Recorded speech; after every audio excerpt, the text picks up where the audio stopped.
Houston Astros take on the San Francisco Giants. Second game of this quick two-game series in this interleague matchup. Also, the final game of this five-game homestand. The Astros, a season-best 13 games over 500. The Giants come in at 24-25 as they take on the Astros at Minute Maid Park.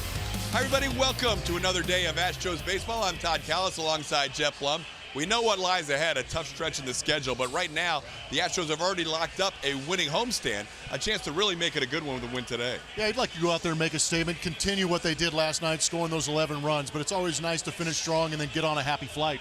So today, when we take a look at our Toyota time to play, it's about the offense and getting the job done without the benefit of the big fly. Yeah, that's what's been interesting. Second game since 2017 with 10 runs or more without a home run. That's uncharacteristic of this Astros ball club. They like to drive that ball out of the ballpark, but they did it by getting on base. Couple of walks, base hits.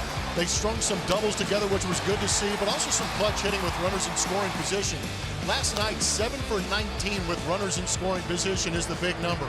Didn't give in on a lot of those at-bats, a lot of two-strike RBIs, but also a lot of two-out RBIs, seeing that number jump over 200 this season. Justin Verlander on the mound today for the Astros, and he's hoping to get at least half of that run support. That would be nice for him because as good as he's been, that should work. And that would be rare for him. He's one of the fewest run support guys in the league at 3.41, so it'd be nice to have him go out there and continue his dominance here at Minute Maid Park. 5 starts at home this season. He has a 1-1 record, believe it or not, with a 1.82, and an absolute ridiculous number right next to it with that strikeout to walk ratio at 50 strikeouts to 4 walks. The opponent batting average extremely low, but when we've seen him on this mound here at Minute Maid Park, it has been the power fastball, power slider combination that is putting those hitters back in that dugout. Justin Verlander taking on the San Francisco Giants for the third time in his career. He'll be opposed by the Shark, Jeff Samardzija, for San Francisco. We'll have more on this Wednesday right around the corner.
Low fares, no hidden fees. That's transparency.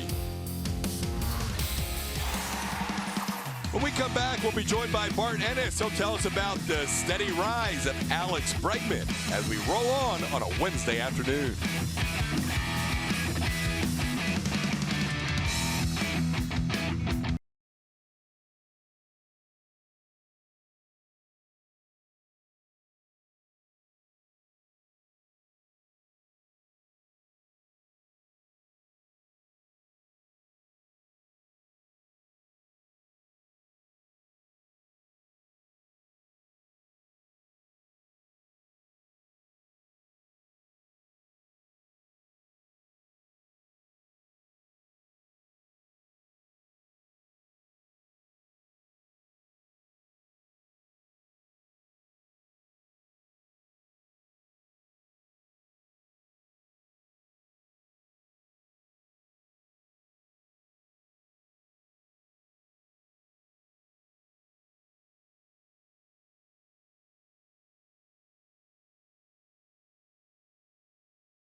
To that behind Justin Verlander today. The poor San Francisco Giants are just searching for any way they can find to scratch out some runs after Garrett Cole and a couple of relievers stifled them last night, while the Astros were scoring 11 runs on 13 hits. And third baseman Alex Bregman was a big part of that onslaught, as he has been over the last couple of weeks. And in our HEB No Player Does More segment, we're going to take a closer look at Alex. Last night, he joined Sean Berry as the only Astros third baseman to record 2 doubles, 2 RBI, and a stolen base in the same game.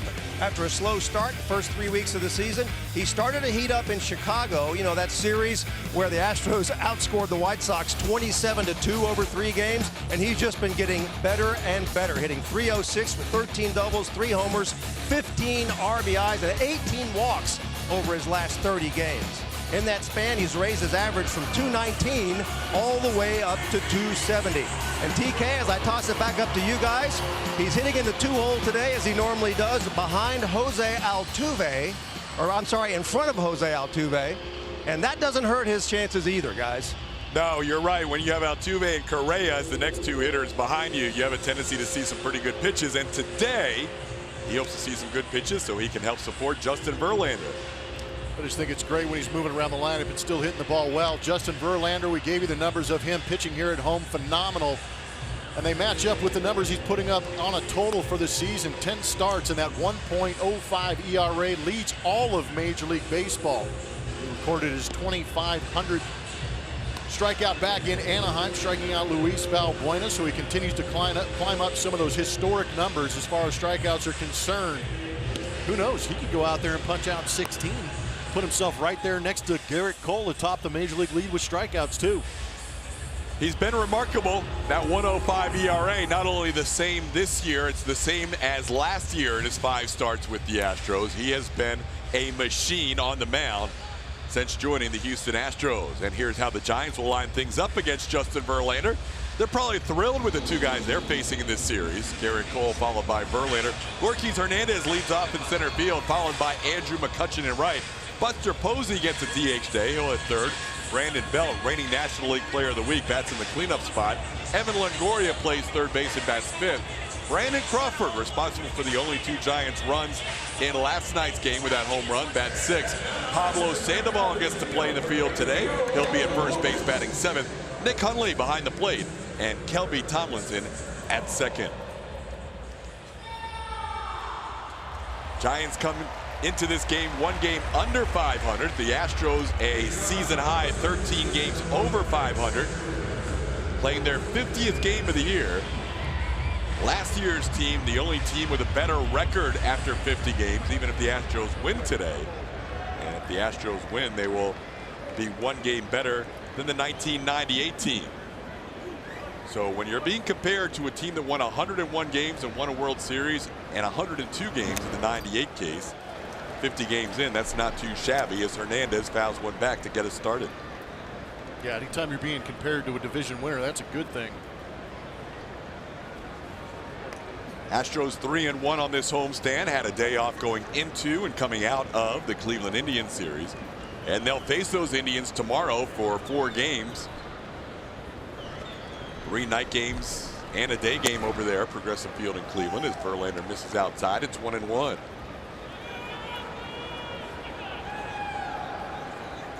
Verlander last faced the Giants in a regular season game all the way back on June 16th of 2008.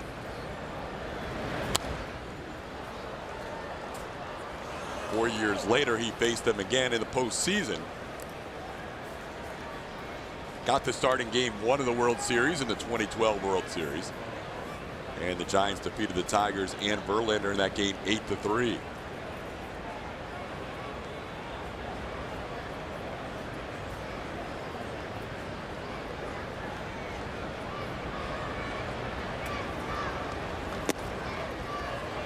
Hernandez takes up and in. It's 2-2. Corky Hernandez coming in with a .278 batting average. Played left field last night. Tonight he's playing center.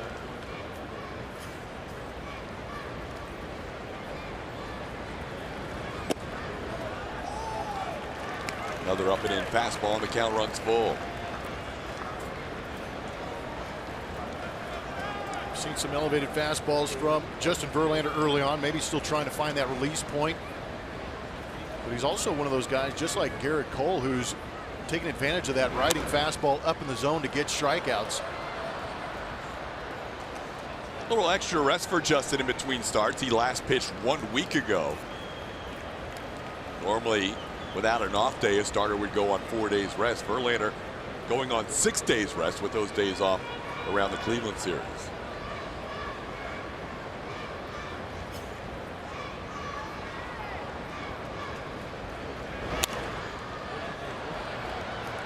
Another 3-2 pitch foul out of play. It'll actually be pretty interesting to see how these extra off days, and granted there are only 4 extra off days put into the season, but it allows managers to kind of manipulate that rotation a little bit, give these guys some extra days off throughout the course of the season. Last time Justin was out there, he threw 118 pitches, so that extra day or 2 might benefit him.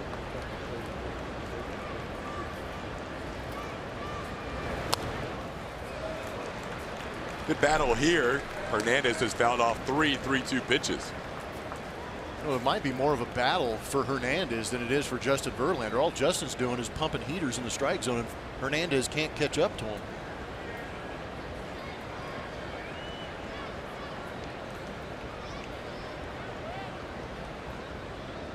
And you can see, if you were watching the signs from the catcher, Brian McCann, he wanted to go to the off speed.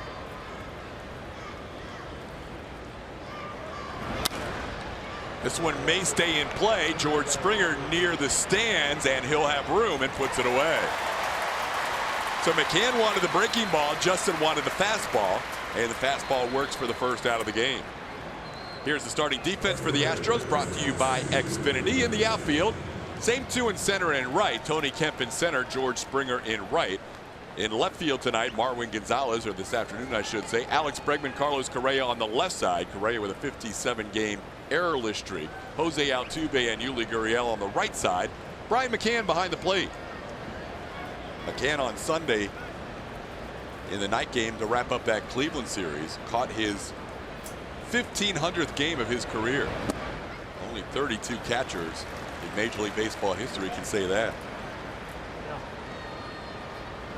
Andrew McCutchen taking a strike.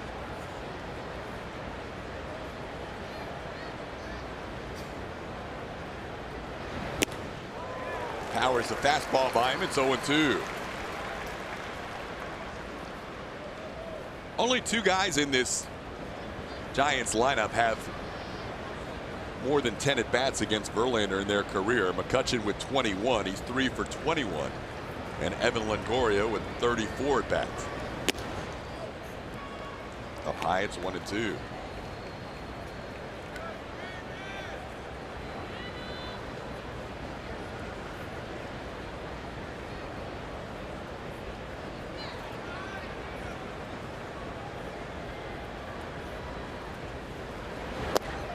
Called third strike. Rod Drake says it catches the corner. And Justin Verlander has his first strikeout.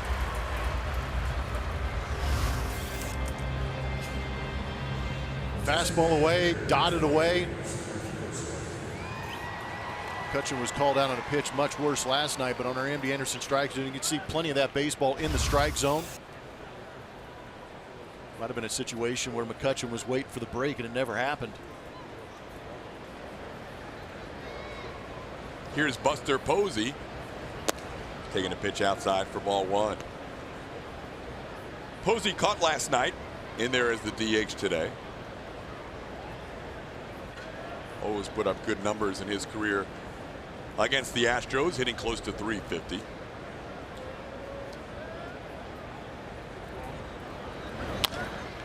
Slowly hit towards Bregman. Alex in on the infield grass makes the play for a 1-2-3 inning. Verlander underway with a sharp burst.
Southwest Airlines. George Springer will lead things off for the Astros, followed by Alex Bregman. Jose Altuve hits third.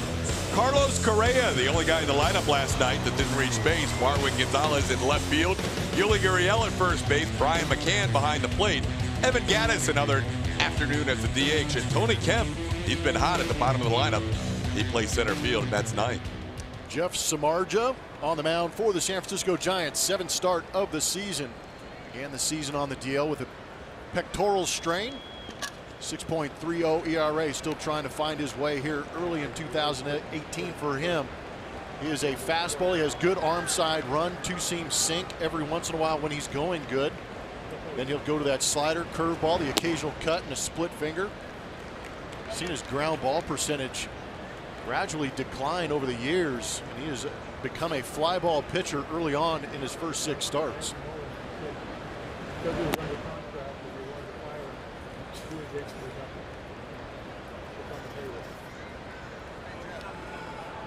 Samardzija last start, his first quality start of the year, 6 2/3 innings, 3 earned runs.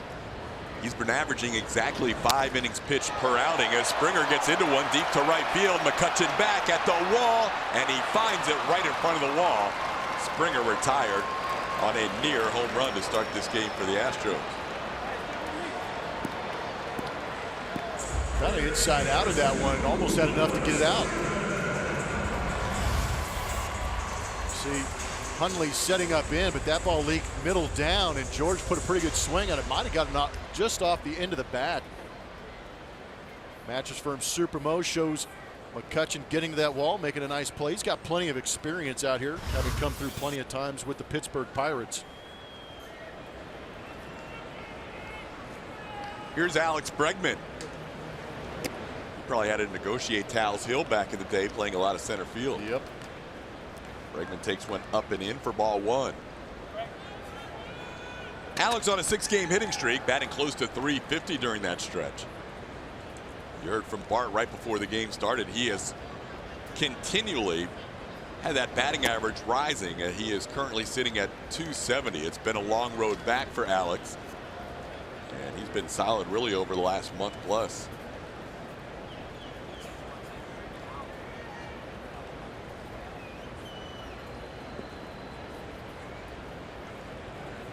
Bregman leads the team in on-base percentage at .381. And he's ahead of the count, 3-0.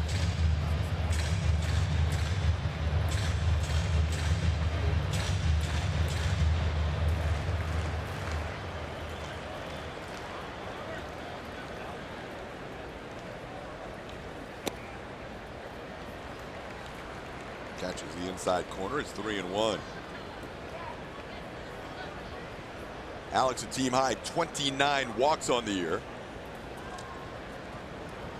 To 24 strikeouts. That's a very good ratio when you can have more walks than strikeouts. This is the edge. Give him 30. 30 walks on the year for Bregman. He's a one-out base runner. Time to take on today's look at Jose Altuve versus Jeff Samardzija, brought to you by AARP. They have not faced each other in a while. 2014, Altuve has 3 hits in his last 4 at bats against Samardzija and 4 of his last 7. Overall, .280. It's a long time in between at bats. Altuve before the game on MLB Network talking about how it's been a while. But they did face him 4 times within the span of 6 weeks, from July 24th through September 5th of 2014. They faced Samardzija 4 times and haven't seen him since then. That was back in his Cubs days.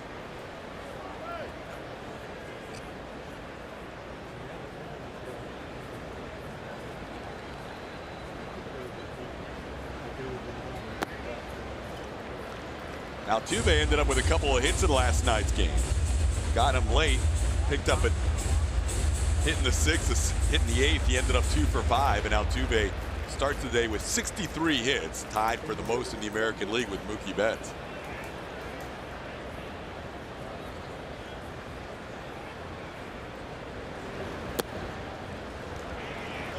After walking Bregman, Samardzija is 2-0 on Altuve, and that's not what Bruce Bochy's used to seeing. Last year, Samardzija was the best in the National League, allowing just 1.4 walks per 9.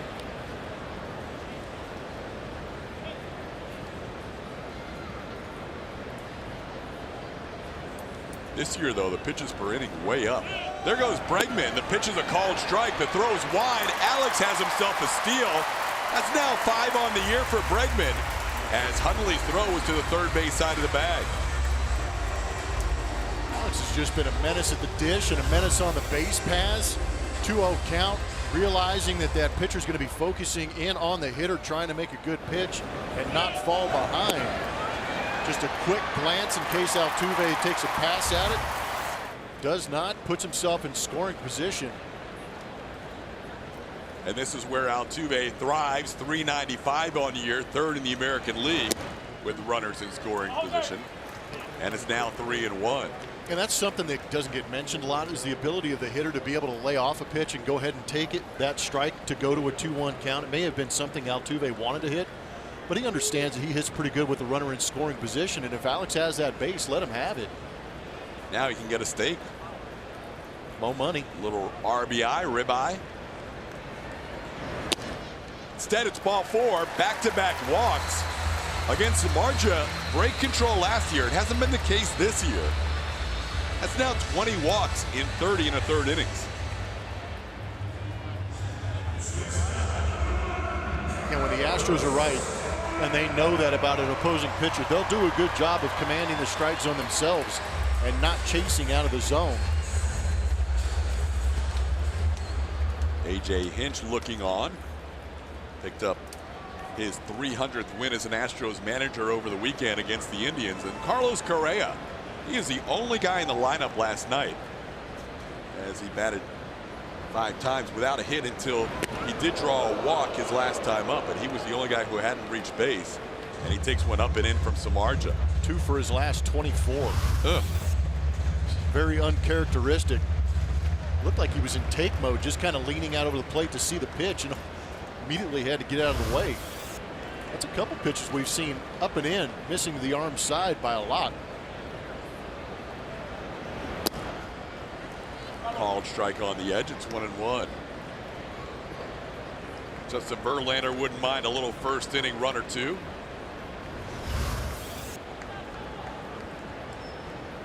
Cut fastball just on the outside edge. That's what happens. Pitchers miss to that arm side. They got to try and get on that glove side. Samardzija cuts it. Wow. Not sure if these pitches are going exactly where Samardzija wants. It's 2-1. I hope not. Kind of shaking his head as fastball command has been a little shaky here in the first inning. Throwing the fastball a lot more this year than we saw last year, about 10% more.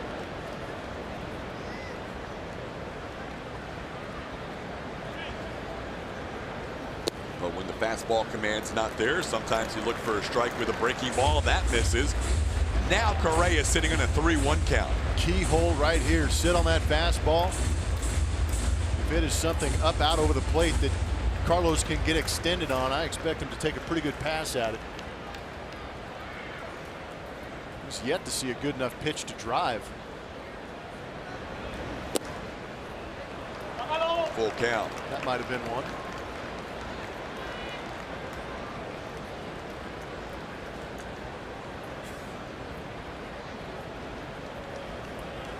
Bregman on second. He walked and stole a base. Altuve on first. He walked. And now a 3-2 count on Correa.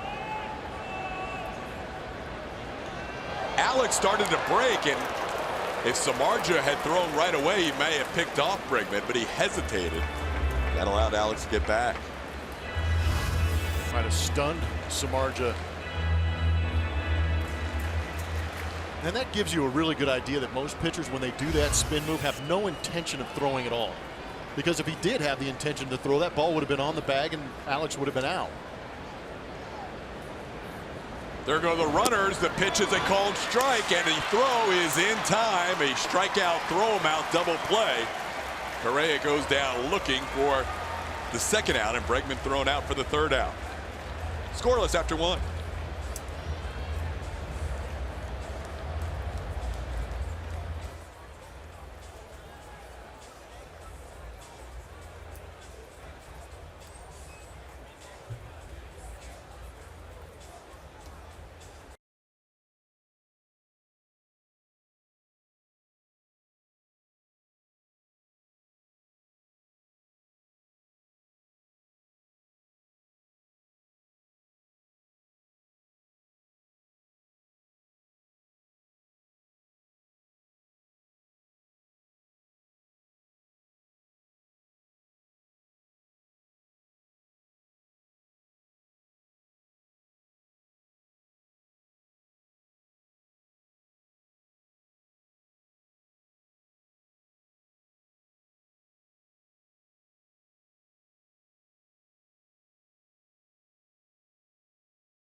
including the Red Sox, Mariners, Angels. For tickets and more information, visit Astros.com.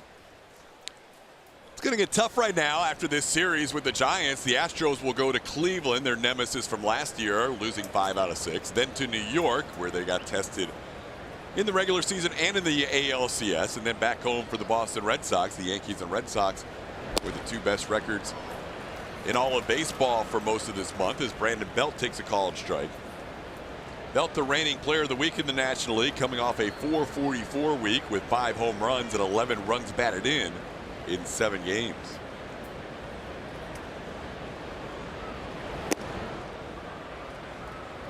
Belt was one of the guys that Verlander faced in that World Series game. Game played at AT&T Park in San Francisco.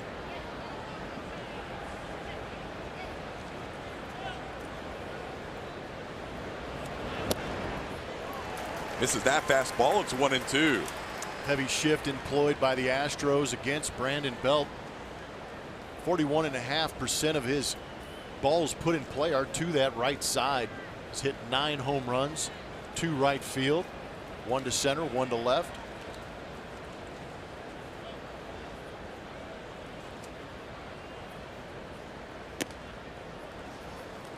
Two and 2 the count.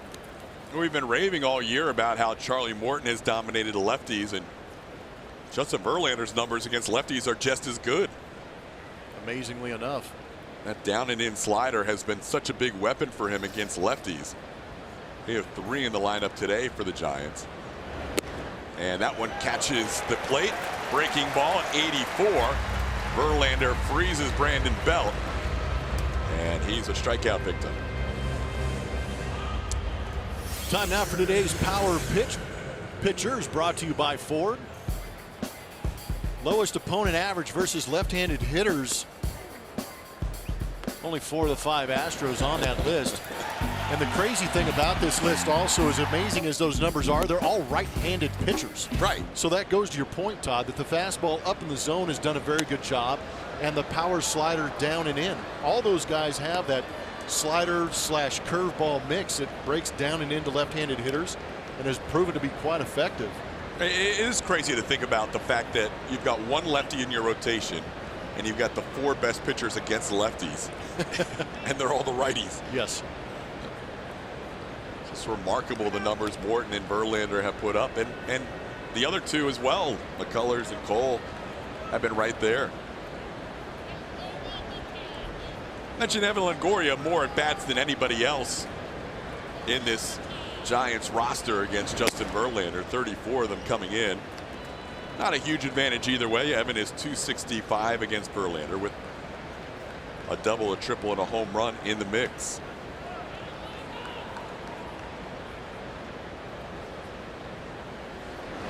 Last time Longoria was in town here at Minute Maid Park, he actually had a double, triple, a home run in the same game along with a single. He hit for the cycle last year in a game at Minute Maid Park.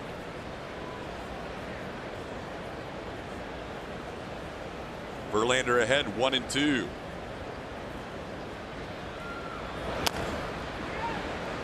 Soft chopping foul. Not even sure how he fouled that off. It was a filthy slider down and away after the previous pitch was a breaking ball that stayed on the inside corner. It's pretty good coverage.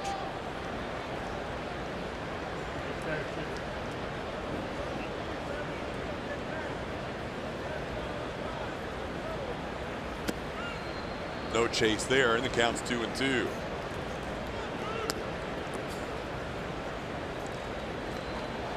Regular season start number 16 for Verlander, number 21 overall in an Astros uniform. His 22nd game pitched.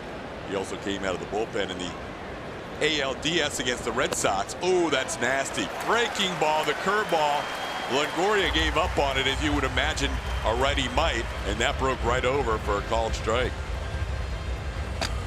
That is pretty filthy. That is the traditional curveball. The velocity is a little bit different at 79 miles an hour and also increases that downward break.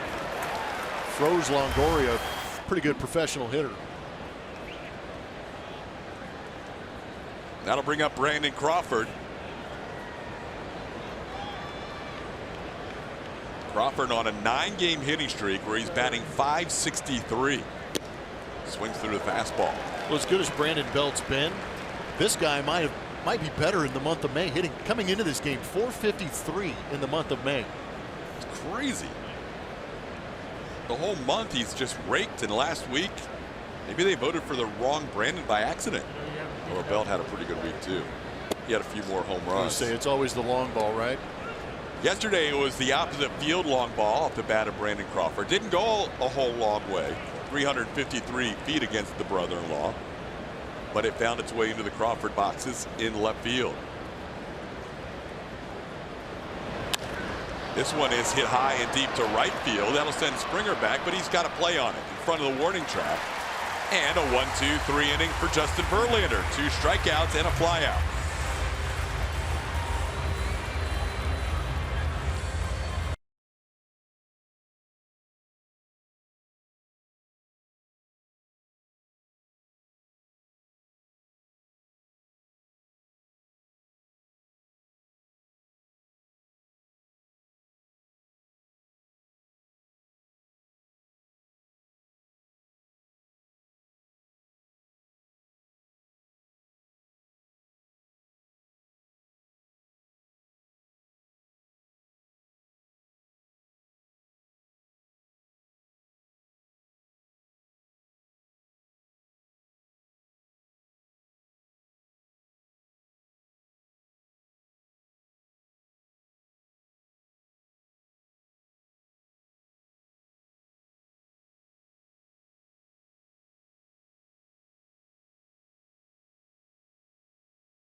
Solidified his position on the team.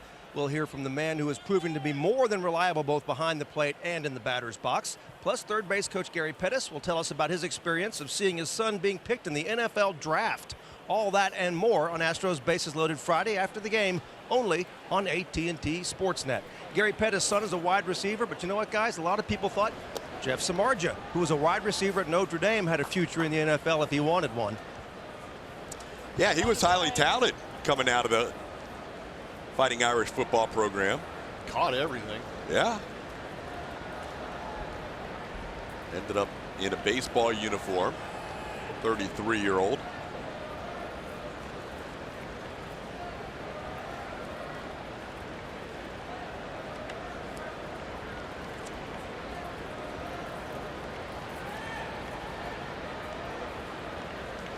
He had 1,215 receiving yards in 2005.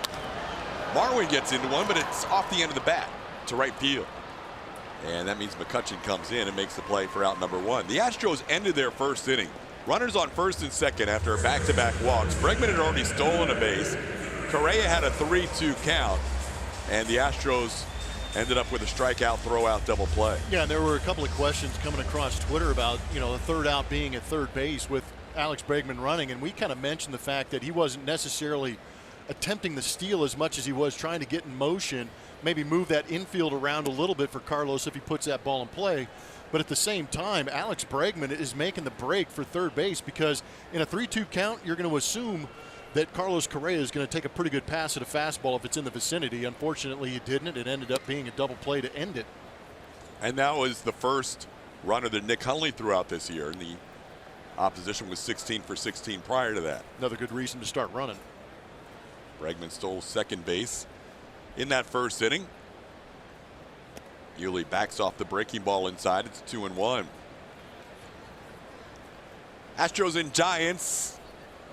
Quick 2-game series. It was a good day for the city of Houston against the Bay Area last night. Very nice.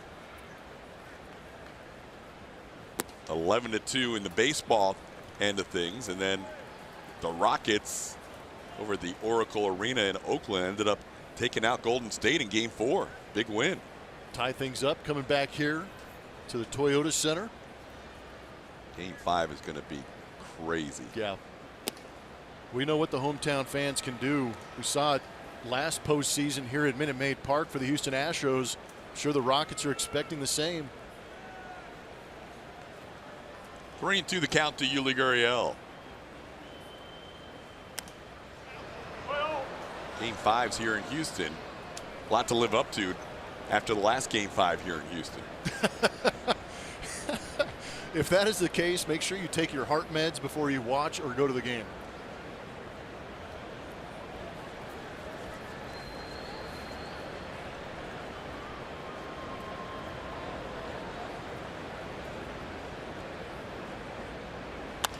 On the ground, into the shift. Crawford is there. The shortstop makes the throw on the run. Sandoval with a pick. And there's 2 away. So Yuli retired for the second out. I'll bring up Brian McCann. Little roster move for the Astros. They've been having these little minor tweaks to their roster really since the end of the last road trip when Jake Marisnick was sent down and Tony Kemp was called up, and Kemp's done a great job sparking this offense.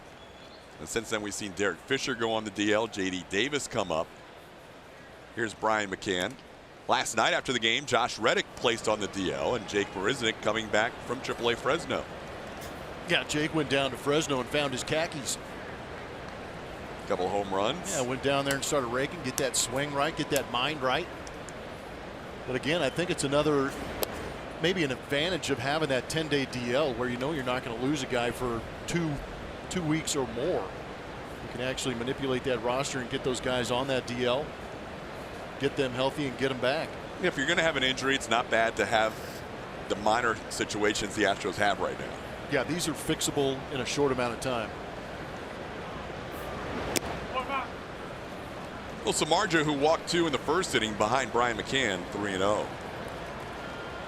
Big Reddick, or Josh Reddick, has a little infection on that right leg, placed on the DL. Derek Fisher with a digestive issue, not allowing him to keep food down the way he would like, and he's been losing weight, so he's on the DL. But both those guys should be back relatively soon.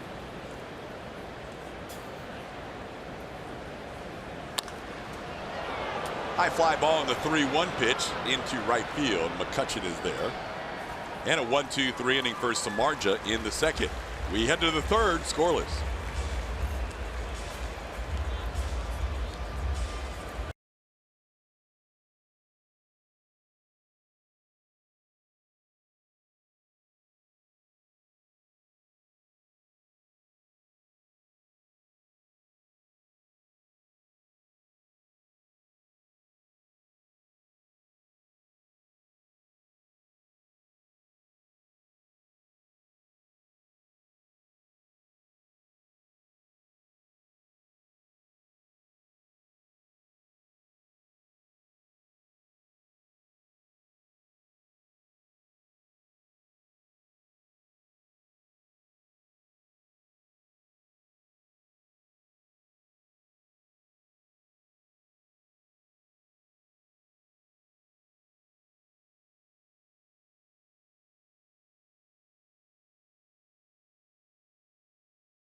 effort. These guys have been all over the place. Alex Bregman has been ranging into foul territory to make some plays.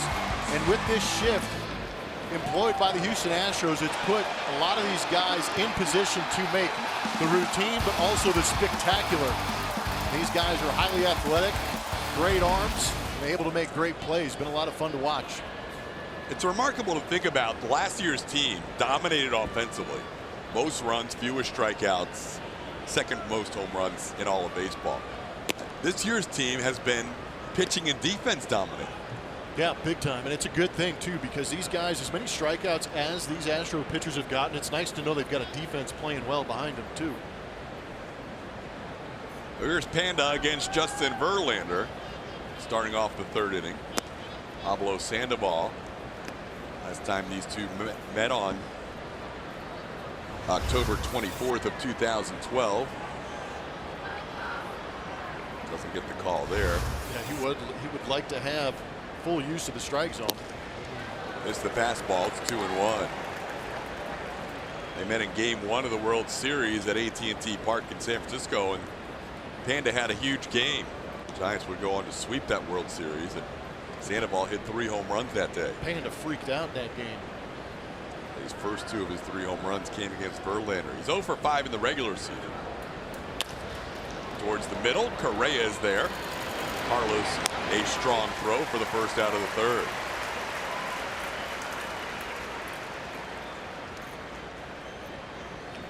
So far, Verlander with a couple of flyouts, a couple of groundouts, and 3 strikeouts. Now facing the number 8 hitter, Nick Hundley. Wonder who those 4 are cheering for.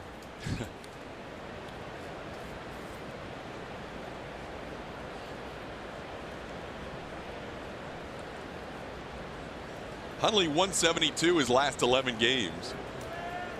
Overall batting .267. We're coming to that point in the schedule where, and the afternoon weekday crowds have been really surprisingly good, but we're coming to that point in the schedule where by the time they get back home, we're going to be heading into June, and then all of a sudden school will be out. It'll be a madhouse. Not just talking about my house. You're going to have a lot more company on a daily basis. Oh, man, I'm going to start showing up to the ballpark crazy early. Got to go. It's 11. Yep.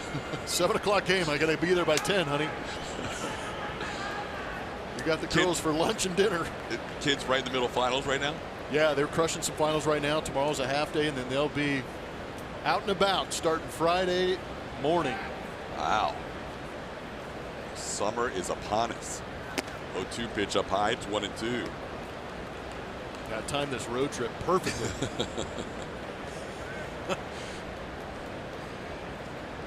Put my phone on Do Not Disturb.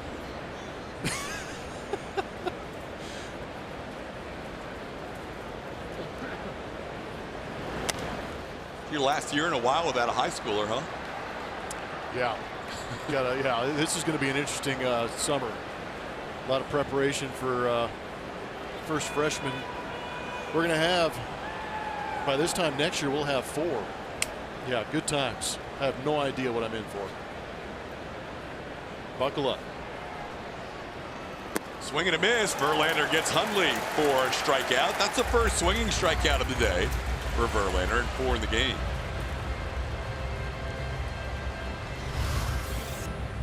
Cruising along, a lot of fastballs up in the zone, then power that slider down, makes it tough to catch up to. That's a lot of strike zone to cover for a hitter. Then you add the extra filth of the slider in there, it makes it that much tougher. Justin in his last start picked up career strikeout number 2,500, getting Shohei Ohtani for his 2,500 strikeout. And he became the 6th pitcher in the history of the game to get to 2,500 strikeouts before his 400th game pitched. Slowly hit towards Correa, backhanded. Tomlinson is retired, and Justin Verlander, very strong first time through the lineup. We are through 2.5 scoreless.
part in various volunteer opportunities, including game day activities here at Minute Maid Park, craft parties at local hospitals, and much more. For more information and to sign up, go to astros.com/volunteer. That Astros Foundation done a lot of great work in our city over the last year, guys. No doubt about it, Bart. They do unbelievable work, and sure, you pay attention to that. I mean, the Astros Foundation year in, year out, always contributing around the community. And again, we saw the players wearing the Santa Fe shirts yesterday during batting practice. Not as much batting practice today. It was kind of an optional day for the Astros. The Giants were out there on the field. Quick turnaround and a travel day for the Astros, heading out to Cleveland after this game. Texas Tough, Santa Fe, the Green Machine, all there in attendance on this Wednesday afternoon. As Gaddis takes a pitch, it's 1-1. 50-50 raffles this series against the Giants are going to the Santa Fe Strong Memorial Fund. Normally that's an Astros Foundation fundraiser, but they are donating all the proceeds from the Astros Share to Care 50-50 raffle to the Santa Fe Strong Memorial Fund. And Javier Bracamonte before the game, the bullpen catcher, handing out those t-shirts. We play for Santa Fe, as some of the guys came over from Santa Fe High School for this game. It's been a rough stretch, and we're just glad baseball can provide a slight diversion during these difficult times.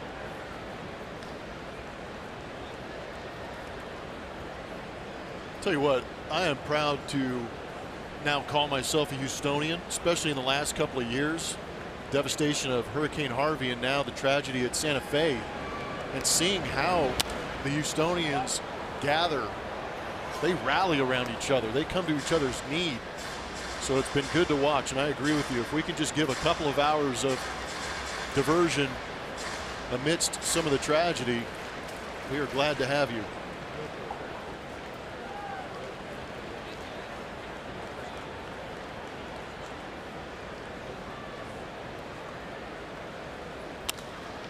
Gaddis in an extended at bat, fouled one down the line. It's 2-2. It'll be Gaddis, Tony Kemp, and George Springer in the bottom half of the third inning against Jess Samardzija.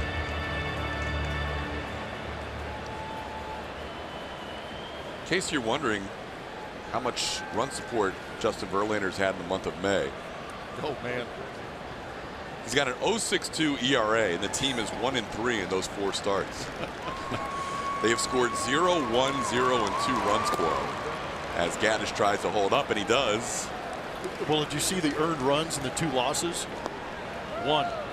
Yeah. 2 losses. In each game, he gave up 1 earned run. Yeah, 1's too much in this month. It's crazy. Somehow they have lost 3 of his 4 starts this month, and he's allowed 3 hits in all those games that they've lost. Just a little help. Just a little bit. Evan is battling here, so if nothing else, he's putting pitches on Samardzija, who also hasn't allowed a hit so far in this game. But he's 41 pitches in and still hasn't recorded an out in the 3rd inning. It's kind of an interesting at bat for Evan Gaddis. You can almost see him fighting the swing a little bit, fighting some of the location, some of the pitches he's taken. We've really seen that lower half explode early. Having a little bit of an issue with patience here on this day game.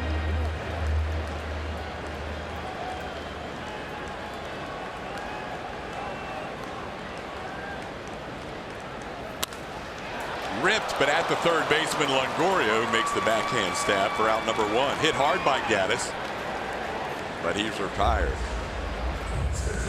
This is one where Evan Gaddis probably goes through the dugout and guys say great AB, and then you got to duck because he might be swinging. He's not going to be happy about lining out after putting together this AB.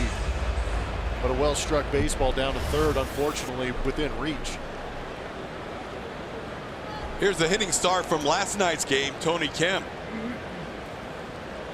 Kemp's career high in RBIs before last night was 2.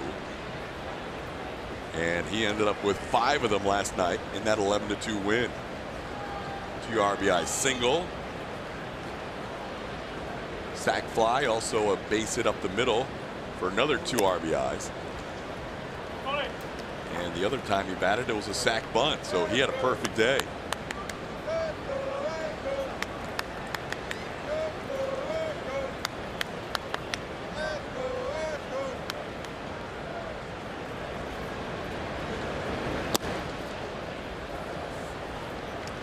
Two and one the count.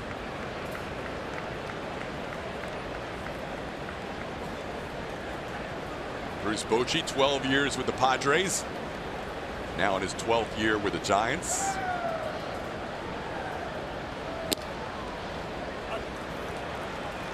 One thing Kemp's done a good job of is really not expand that zone since he's been up from AAA Fresno. That's probably one of the hardest things for a young player who really wants to establish himself here, is to try and do too much, but Tony Kemp is staying within himself.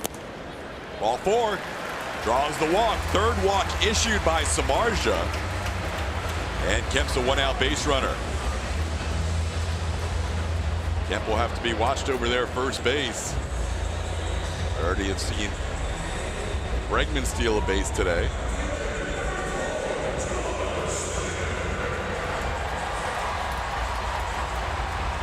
Here's George Springer.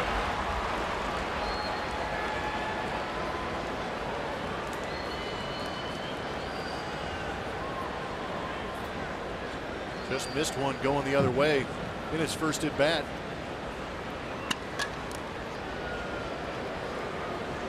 Tony was 13 for 15 in the PCL when he was called up in stolen bases.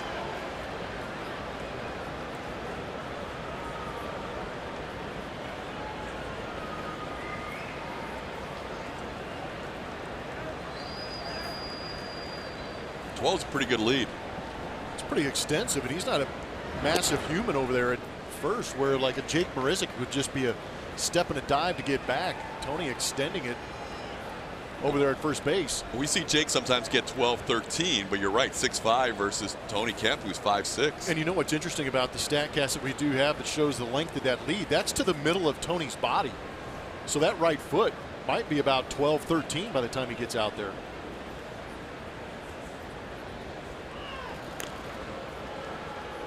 Very quick first step back. Alex Cintron discusses that move with Kemp.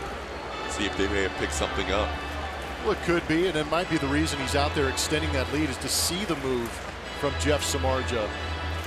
And we talked about the athleticism of Samardzija playing wide receiver in Notre Dame. He could qualify as an athletic pitcher, I believe. Swing and a miss by George. It's 1-1.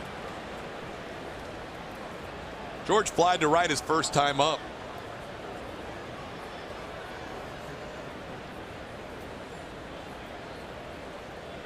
Samardzija faced the Astros 5 times previous to today, 4 of them in a 6-week span in 2014 and 1 start in 2013.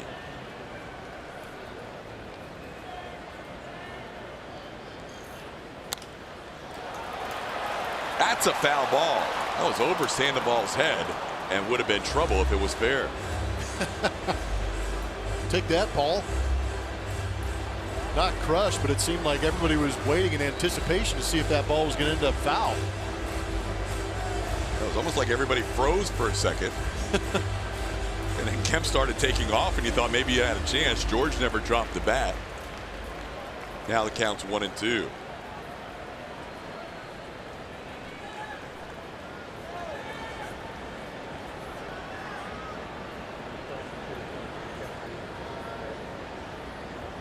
There goes Kemp. Pitches up and in. The throw by Hundley is in time.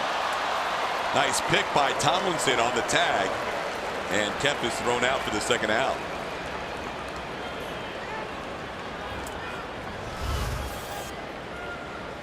Running on a fastball. It was up in the strike zone, so that is an easier pitch for a catcher to go ahead and throw because they come out of their stance to catch that ball. Tony Kemp trying to beat that throw. Good pick. Also not a fan of the guy putting down his foot in front of the base like that. These guys start coming in. If you're a middle infielder and you start to put your leg down like that and word starts to spread around that opposing dugout, you're going to have some guys coming in there spikes first, and it is going to leave a mark.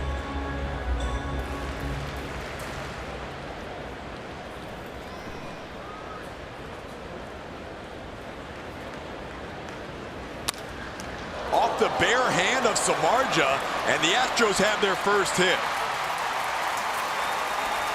Well, Samardzija, a great receiver, trying to use the bare hand for the play. Maybe not the smartest thing with the pitching hand exposed. And Springer has himself an infield hit. Trainer's going to come out and check on him just in case. Not crushed, but still hit hard enough to do some damage. Hopefully got a little more of the palm than it did the fingers. He smashed his hand in the glove afterwards.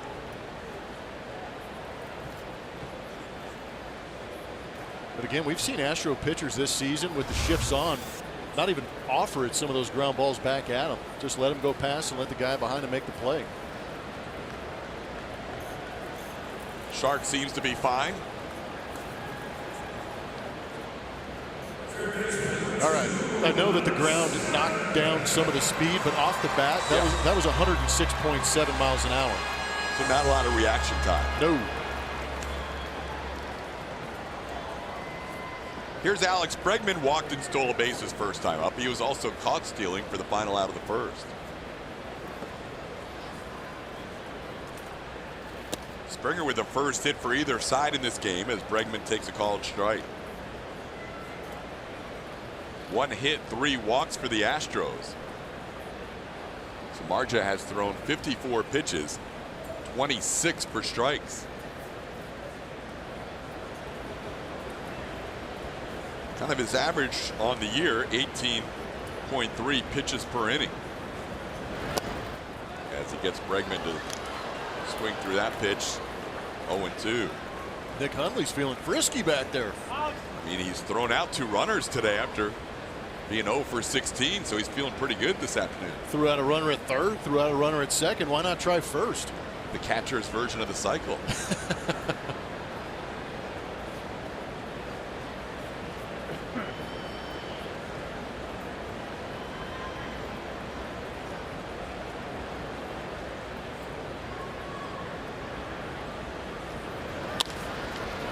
Towards Longoria at third. He'll make the play to second to get Springer on the fourth. So 1 hit, 1 man left. We head to the fourth, still scoreless.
Paul, which player attribute would you like to have? The Verlander fastball, Springer dinger pop, Altuve's hand-eye coordination, or McCullers curveball? You can vote at ATT Sports Net SW. Man, oh man, you got to choose between that. It's kind of tough. Yeah, that's a nice choice. Some nice choices right there. They're all superior qualities. Gorkys Hernandez leads off for the Giants in the 4th inning. Verlander threw 3 innings in 40 pitches. Facing the top of the order the 2nd time through. That curveball's been a pretty pitch for him today. It's 0-2. I got to talk to Brian McCann one of these days and just ask him if he's ever sat behind the plate during this 2018 season and as a pitch is coming in, watch the break, catch it, and see some of these swings and just kind of giggle a little bit, enough to where the hitter can hear it. Well, McCann said pretty early in the season out of the gates that this is the best rotation, and he's had some good rotations in his career. We mentioned 1,500 games behind the plate. So this is the best rotation, bar none, that he's ever caught, and they have proven it out for him over the first 50 games. Hit well to center field. Kemp going back, still going back. It's over his head and all the way to the wall. Hernandez will head to second. He's thinking about 3. Kemp gets it to Correa. Correa's throw will be not in time. A leadoff triple for Gorkys Hernandez. First base runner of the game for the Giants.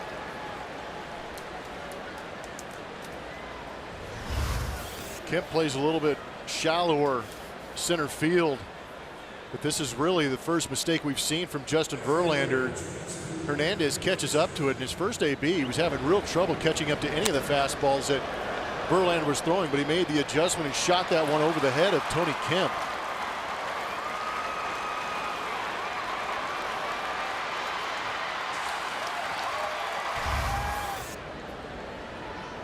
First triple of the year for Gorkys, and the infield will come in with Andrew McCutchen batting.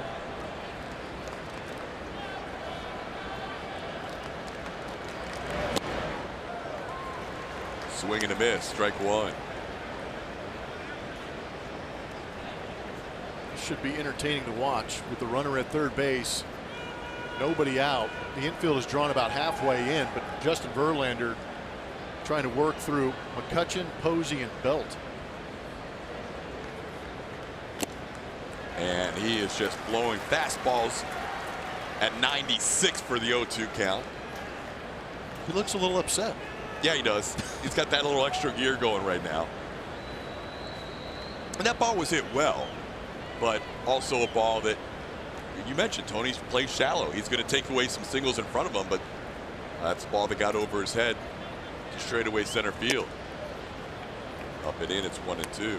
Well, it's just interesting, you know, Jake Marisnick coming back, Josh Reddick going on the DL, Derek Fisher on the DL, so you do have a little bit different outfield alignment. And AJ feels that this is his best defensive alignment with George Springer in right field, because if you do move George to center field, who do you have in right? That's where the issue kind of comes in. Tony Kemp doesn't have that prototypical throwing arm out there in right field. Marwin Gonzalez has been relegated to mostly left field. So there's really not many options with those guys on the DL.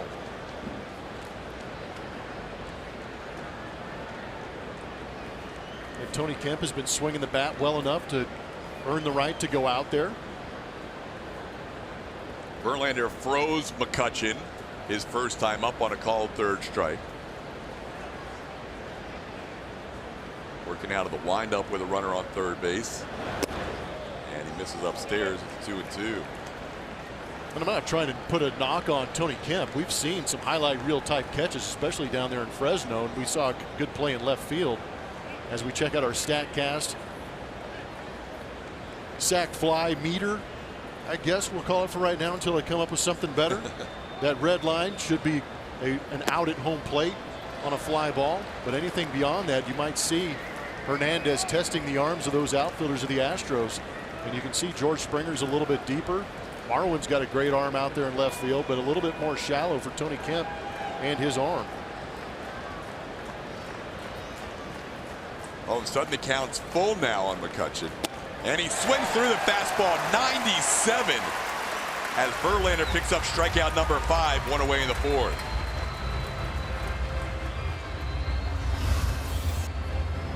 A lot of pitches up in the zone. Finally, he realized that McCutchen wasn't going to chase up, so he goes off that outside edge and beats him.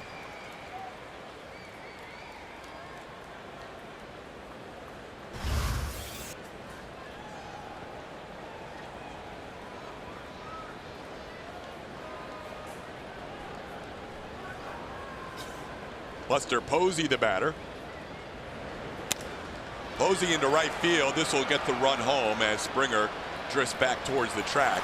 Tagging and scoring will be Hernandez. Posey with the sacrifice fly. The Giants on top 1-0. I think Buster was on deck watching the AB of McCutchen saying, I don't want to go deep in this count. If I get a pitch early on, I'm going to attack. Good professional batting. Leadoff triple, and the Giants make it count as Posey picks up his 16th run batted in of the year. Here's Brandon Belt.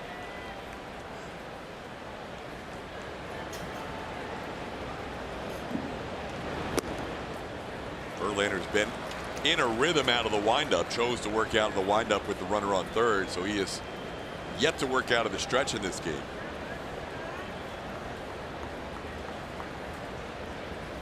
Belt struck out looking his first time up. A little flare the other way. Bregman's going to field it on a couple of bounces, actually gets away from him momentarily. And Brandon Belt with a little soft serve single with 2 outs.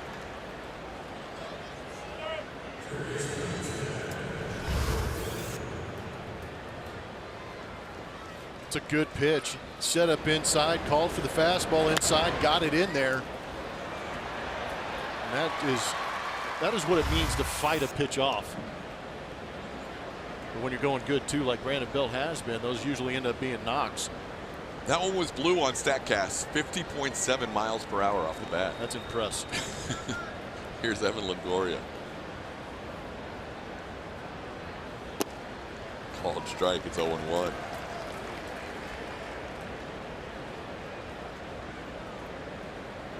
Hit probability at 18%.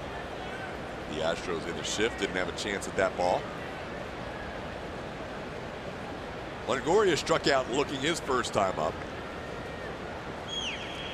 Mentioned Verlander with 2,500 career strikeouts in his last start, getting Shohei Ohtani. He is now approaching Christy Mathewson for number 31 on the all-time strikeout list. He's 2 away from Mathewson.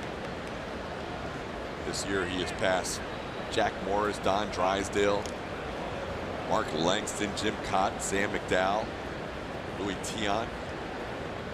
It's going to be fun watching Justin pick up all these accolades and passing some big names along the way.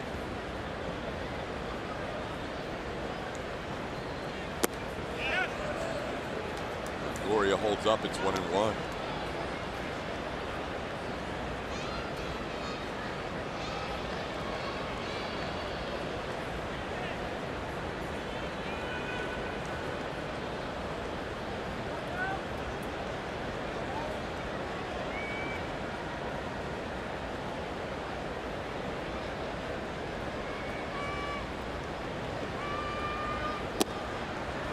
Same pitch he froze Longoria on for the strikeout his first time. And Longoria kind of walks away frustrated on that curveball for a called strike.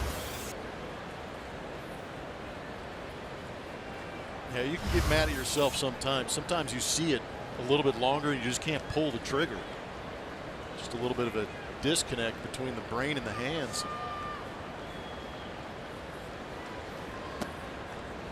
Down low, it's 2-2. First 2 hits of the game for the Giants this inning. Corquez Hernandez hit a ball hard to center field for a triple. And Brandon Belt a little flare single.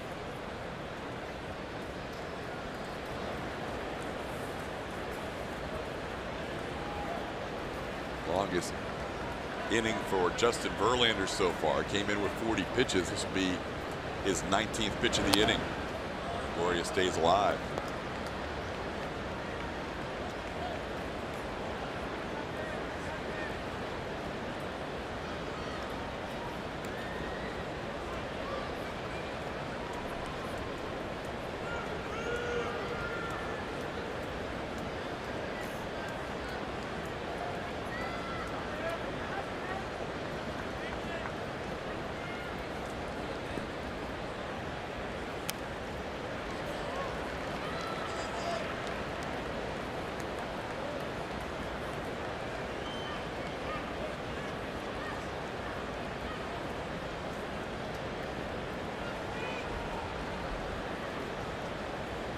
Got a 50-50 split for Samardzija, but a 2-to-1 strike-to-ball ratio for Justin Verlander. Trying to work through the fourth here and keep this a one-run game. And he gets Longoria swinging. Strikeout number 6, 2 in the inning. But a run scores on a couple of hits, and the Giants lead 1-0.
Français behind the dish, live from New York. It's Saturday night. If you've got a guess, tweet it at ATT Sportsnet SW.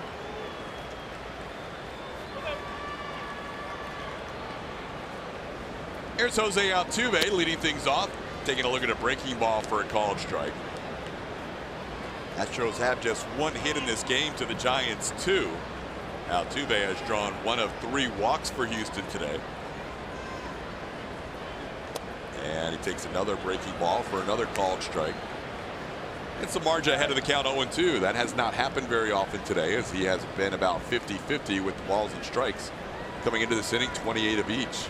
And he's 7 of 12 first pitch strikes. Slowly hit. Samardzija quickly off the mound, makes the play. Altuve retired for the first out of the 4th. Time now for a Shiner Box spotlight falling on Carlos Correa. Ahead in the count, he's doing extremely good. That's when he takes command. Getting those hitters counts. Behind in the count, not so good. That's when you start to see some of the nasty stuff. 195 batting average in that behind on the count, but even 300. So 2/3 of those counts are in his favor. And we saw him last AB in a 3-1, 3-2 count take 2 fastballs to eventually strike out. There's a breaking ball for a strike. So when you see a 3-1 fastball with first and second, and Jeff Bagwell on Saturday comes in once a month on our broadcast, always talks about hitting off the fastball. Does it feel like he's kind of in between right now? Yeah, he's guessing and not guessing right, or you get in a funk. And you know, I talked about it with Evan Longoria. You'll recognize the pitch and realize it is a relatively good pitch to hit. Just there's not that connection between the brain and the hands to say go ahead and fire. Because normally that's a pitch you'd like to see him rake. Now he's getting all. Well, I'll tell you what, yeah, and it's a lot of breaking balls early, but here we are in a 2-1 count again. If he takes another pitch, I'd be really interested if he gets to that 3-1 count, if he ends up seeing a fastball like he did last time, and if he makes the adjustment. But yeah, Bagwell was all about the fastball and adjusting to the off speed. That was a fastball, but it was well placed. It was a very good pitch. Pitcher's pitching 2-1, and the reason the fastball is thrown sometimes is because the pitcher has better control of it and doesn't want to fall behind to that 3-1 count. That ball's hit hard over the head of Crawford into left field. Correa with a base hit. That snaps an 0 for 10, and Carlos a one-out base runner. That is a good swing, and he got himself a hanging slider. That might have been the one he's been looking for today, but elevated up out over the plate, gets those big arms extended and drives through it, and gets himself on base.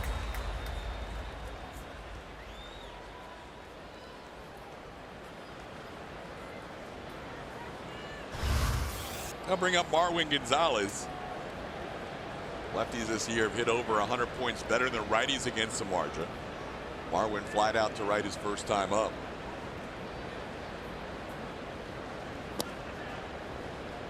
Though Marwin went through a cold streak recently, he's still third on the team in runs batted in with 24. Led the team last year with 90.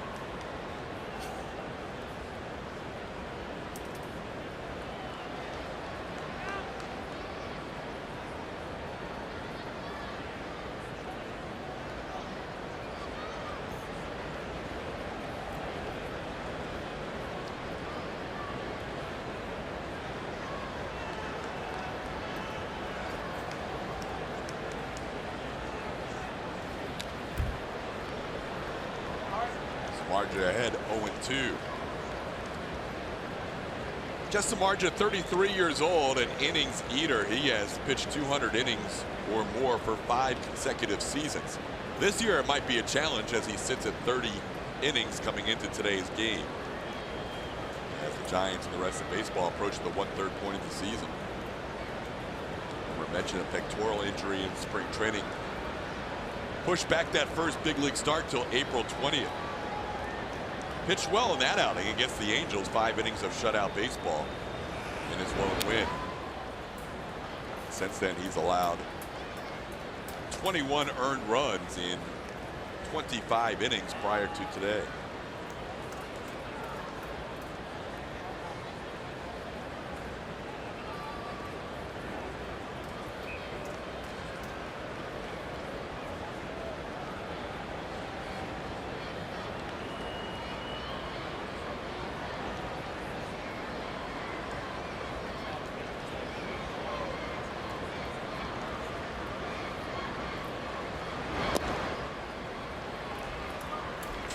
One and 2 the count.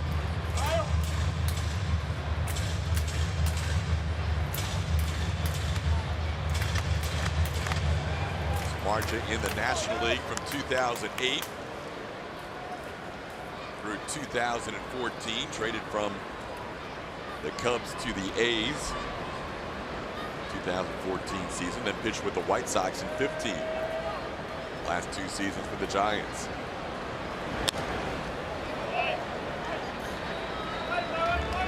Marwin battling, still 1 and 2.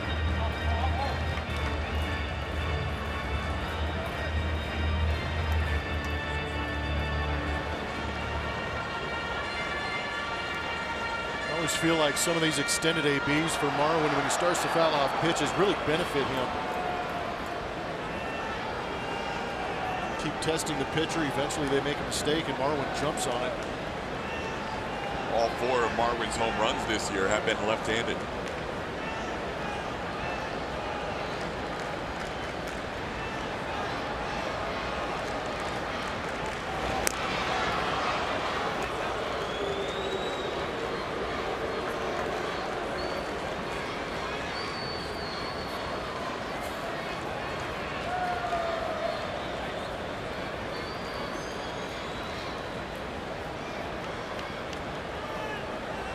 Bochy knows his bullpen's been used frequently this year, as Samardzija will make his 70th pitch with 1 out in the 4th. And he gets Gonzalez. Long battle won by Samardzija, and picks up his 2nd strikeout. Bart, what do you have for us? Thank you, Todd. Hey, fans, are you the ultimate Southwest fan? AT&T Sportsnet is looking each month for the biggest baseball fan in the Southwest. West Texas, May is your month. Use hashtag UltimateSWFanWTX on Twitter. Show us why you are the ultimate fan, and you could win a VIP experience. Watch the Astros all season long on their TV home, AT&T Sportsnet. Guys? All right, Bart, you'll be joining us on this next road trip, huh? Yes, I will. I'm excited about it. There you go. I'll be heading to Cleveland. We'll have Julia join us on that final game of the Indian Series. And then she will head to New York. Yeah, I guess we could say now. I mean, people panic when she's not around. Yeah, they bring fatheads to the game when she's not here. Imagine what they're going to do when she is here. But she's doing just fine. Just a little vacation time. She's one of the hardest working people at AT&T. Inside for a ball. It's 2-0. They call him the Shark, Jeff Samardzija. He's been behind some hitters. He's walked 3 in the first 3 innings. But he's been able to work through 3 2/3 so far. Yuli pops one up. Long run for McCutcheon. He will still come, and he misses the baseball. He misses the ball, and Correa's going to score. Yuli Gurriel ends up with a fly ball double.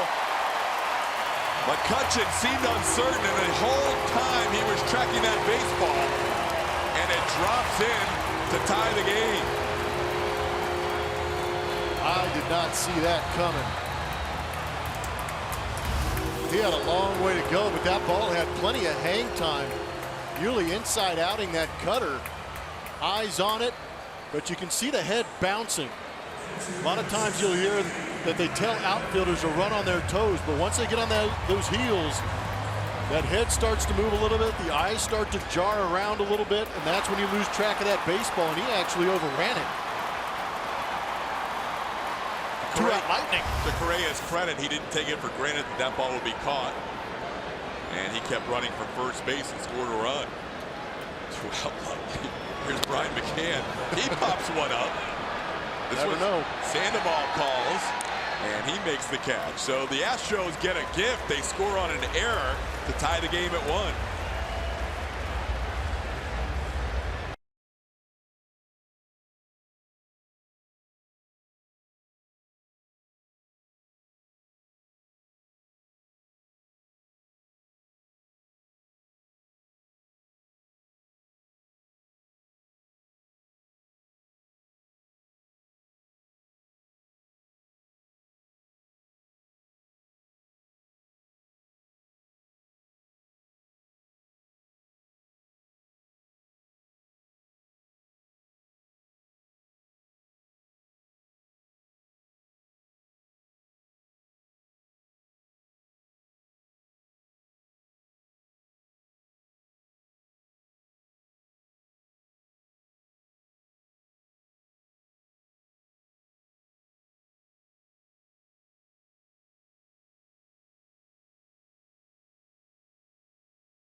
Long way to go. That was a long way to go. And Andrew McCutcheon was on his horse getting down there. Had to travel 108 feet. But that number underneath, you know why it wasn't a 100% chance? Right there. Incredible. The Astros walked off a game earlier this year on a 1% hit probability. Much closer to home plate, too. And Alex Bregman popped one up. Eric Hosmer couldn't make the play as they walked off the Padres. That was a 1% hit probability for Yuli. It wasn't a hit. It was an error, but it's still a tie game. So a new slate for Justin Verlander to work with as Brandon Crawford takes a called strike. Crawford flied out to right his first time up. Yeah, we see a lot of these hit probabilities, and you wonder if Lloyd Christmas is the guy in the booth that's making the hit probability percentages, saying there's always a chance. Telling me there's a chance.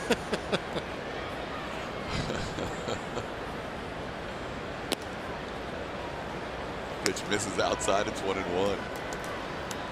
Justin Verlander is now 12 of 15. First pitch strikes.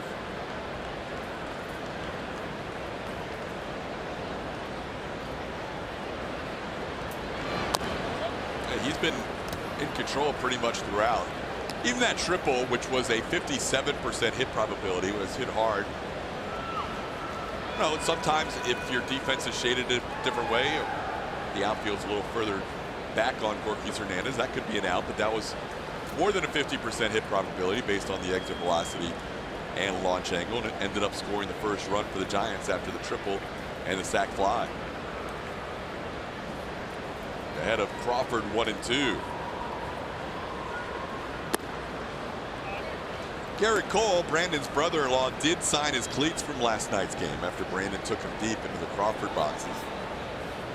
It's a nice gesture. Cole signed one with the home run call for John Miller of Adios Pelota. Miller had the call on TV last night. And he also signed one with Dwayne Kuiper's out of here that he uses on home runs. So kind of cool that Garrett knew that too. But those are the home run calls of the Giants announcers. So Garrett studies the game in a lot of different ways. 3-2 pitch, and Verlander has issued his first walk of the game as he walks Crawford here to start the fifth. So now Justin will have to work out of the stretch for the first time. Did not work out of the stretch after the triple. Actually did with 2 outs after Belt got on last inning. Here's Pablo Sandoval. Sandoval grounded to short his first time up.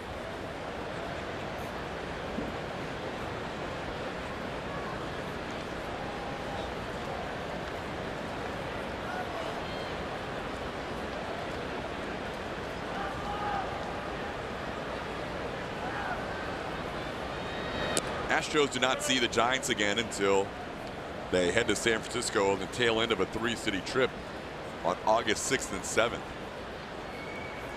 Wouldn't be shocking to see the NL West bunched up even at that point late in the season. Maybe not the Padres, but the other 4 teams could all be somewhere in the same 5 to 10 game vicinity. A little cue shot near the plate. McCann tried to field it while fair, but it's squib foul. Yeah, the Dodgers are just trying to get healthy. They got Justin Turner back and Logan Forsythe. Still waiting on Clayton Kershaw.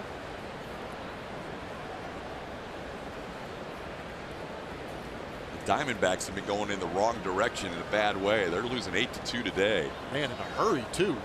They were 24-12, excuse me, 24-11 on May 8th, and they're now in danger of losing their 13th out of the last 14.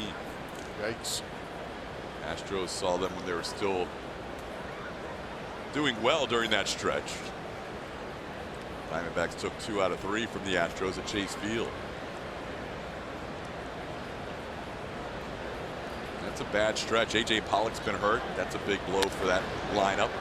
As Panda sends one high in the air to shallow left. Correa being called off by Marwood, who makes the play for out number 1. Got some league leaders. They're going to be brought to you by Houston Methodist. Astros pitching in their American League ranks. Strong to quite strong.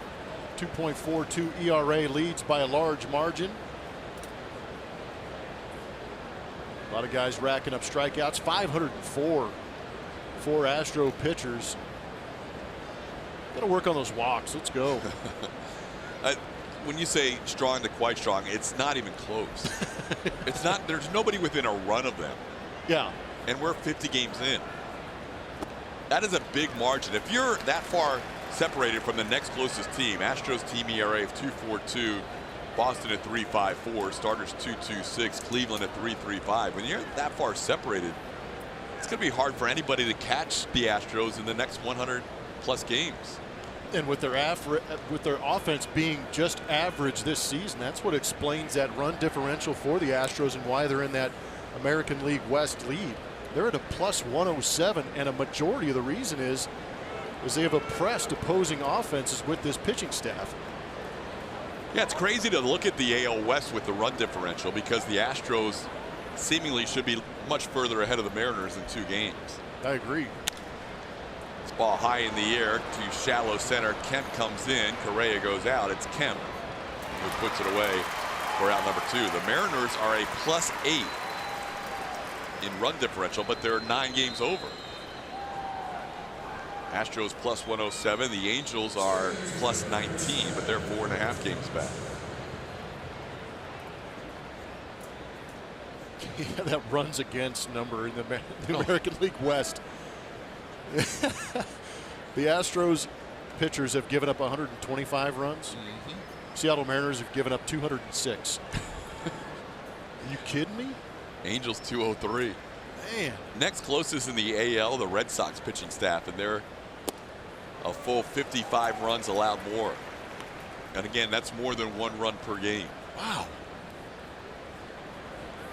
Here's Kelby Tomlinson with 2 outs and a runner on first. We mentioned last night the fact that the Astros were one of 2 teams in the live ball era that allowed this few runs in 49 games. It was the 1968 Indians and this year's version of the Houston Astros, the 2 lowest runs allowed total after 49 games. Well, the Indians in '68 allowed 11 runs in game 50. So the Astros have a chance at the end of the day to have allowed the fewest runs in the modern live ball era since 1920 of any staff through 50 games. That includes all the 68 pitchers dominated season that was, and all the other years where in the early 40s the war took some of the great hitters out of the game. This has been a remarkable run as Justin Verlander makes his 11th start leading the way.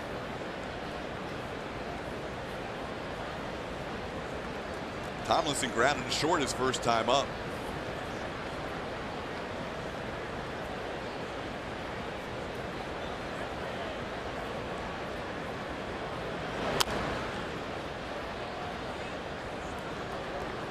Both teams with 2 hits. Astros have scored an unearned run. Giants scored on a triple and a sac fly.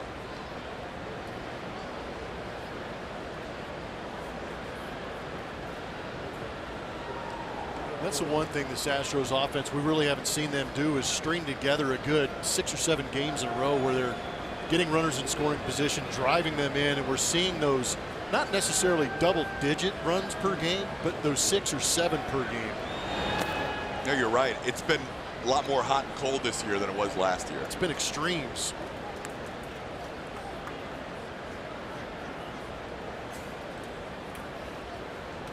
A.J. Hinch knows his offense will be challenged on this next road trip, facing the Indians, followed by the Yankees. Yankees pitching staff has really shut down the Astros as well as anybody. Maybe the Indians the next best.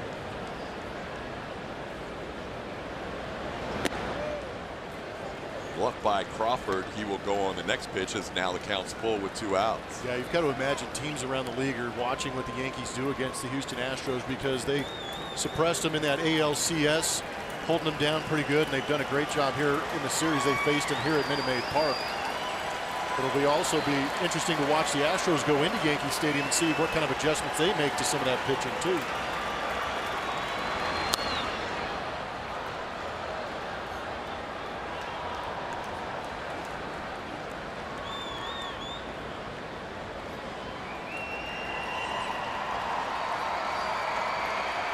Verlander's been extended a little bit the last couple of innings. 40 pitches through 3. And this will be his 40th pitch in the 4th and 5th combined.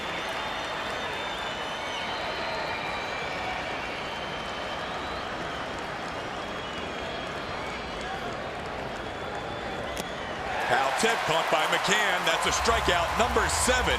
Verlander ties Christy Mathewson for 31st all time with that strikeout, 25:07 in his career.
and by Ram, built to serve. Astros and Giants tied at 1, bottom half of the 5th inning. Evan Gattis leading off. It'll be Gattis, Tony Kemp, then back to the top of the order. Gattis hit the ball hard after an extended at bat his first time up and lined out to third base. Last 2 starts for Samardzija, 5 2/3 and 6 2/3, the longest of the season for the 33-year-old right-hander. Today he's thrown 76 pitches, 42 for strikes, 34 out of the strike zone. And Gattis takes one on the corner. It's 1-2. Evans been better his last 11 games, hitting .303. Moves that batting average up a little bit.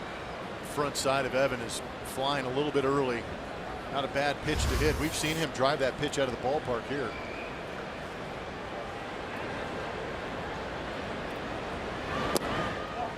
Inside is 2-2. Yeah, considering the hit output and the run output from the Astros against Samardzija and those numbers you're saying about the ball to strike ratio, that qualifies as effectively wild.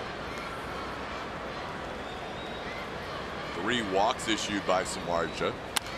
Ball's hit hard, but at the shortstop Crawford, a couple of hops, makes the play for out number 1. Time now for the TXU Power Player to watch, and what a few games for Tony Kemp. He has really sparked this offense since coming up from AAA Fresno. Coming into this game 6 for 14 with that career high 5 RBI game last night. Yeah, this is a guy that was upset that he got sent down. But when he did go down, he continued to put up numbers, continued to make his presence felt. And throughout the course of a season, you're going to have guys struggle. You're going to have guys go on the DL, and you're going to get opportunities. And here he is, presented with the opportunity, and he's done a great job producing. He's definitely been a guy that's turned the lineup over.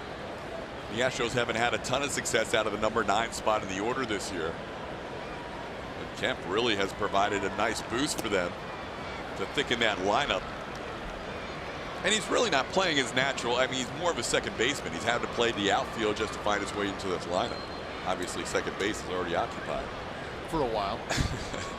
For about 7 more years. At least. There's one way up and away. Samardzija, who walked Kemp his first time, is down 3-0. Well, and that's the thing, too. If Tony Kemp is able to get on right here, he is a pest. He also creates a situation where he has the potential to steal bases, and sometimes pitchers throw more fastballs to the guy at the plate. And that would benefit George Springer. Back-to-back walks for Tony Kemp. Samardzija loses him on 4 pitches.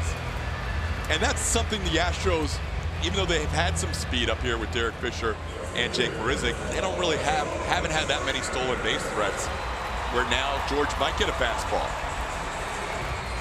You hate to belabor the point, but the situation, and let's be honest, in order to steal bases, you've got to get on base. And that's one thing Tony Kemp has done well early on here in the first couple games we've seen him.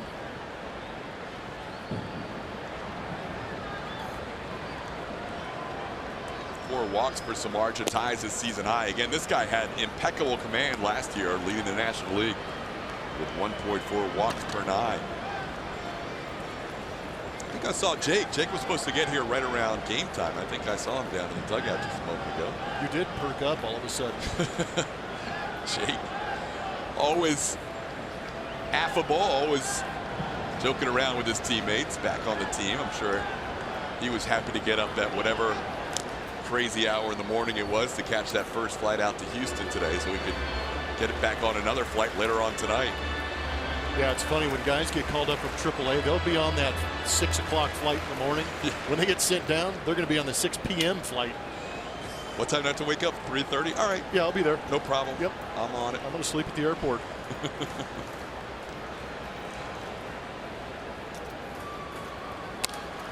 1-0 pitch is fouled away.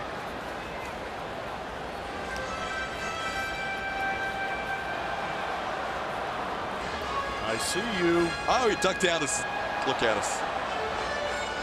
Welcome back, Jake. It's good to see he has his hat. That means Altuve hasn't gotten to him yet. Although it didn't look like it fit him very well. So maybe Altuve has struck already.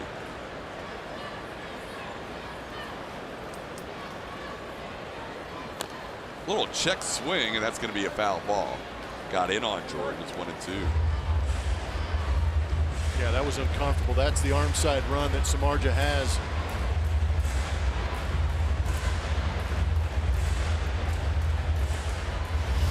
Yeah, your right wrist or your fingers are not going to feel good on this. George didn't know what to do with that. That's called getting in the kitchen. Yeah, that's all up in it. That might be in one of the cupboards. Now George down in the count. He has one of the 2 Astros hits as he hit a comebacker off the hand of Samardzija his last time up. And George drills one deep to left field. Astros take a 3-1 lead. Springer's 10th of the year. Samardzija thought he could take advantage of George inside after that check swing. George said no, kitchen's closed. Kitchen was being renovated. Man, oh man. Tried to get in there and had to leave in a hurry. 104.7 miles an hour off the bat of George. Hanging slider destroyed. Posey sent up, down, and away, and that ball had a lot of plate. And That's a cement mixer that just basically sat on a tee out over the plate for him. Now strike to Bregman. George with RBIs 30 and 31, now matching Carlos Correa for the team lead. And the Astros have their first lead of the day. Justin Verlander with 3 runs to work with today.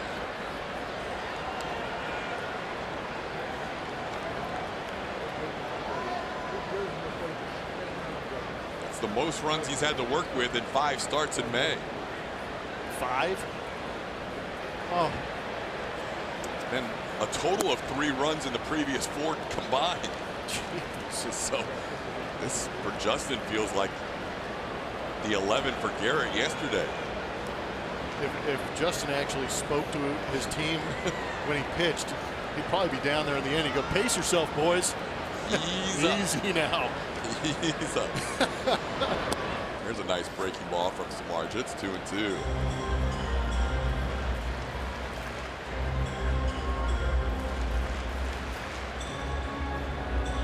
Verlander locked in. He will take the mound in the 6th with a lead for the first time.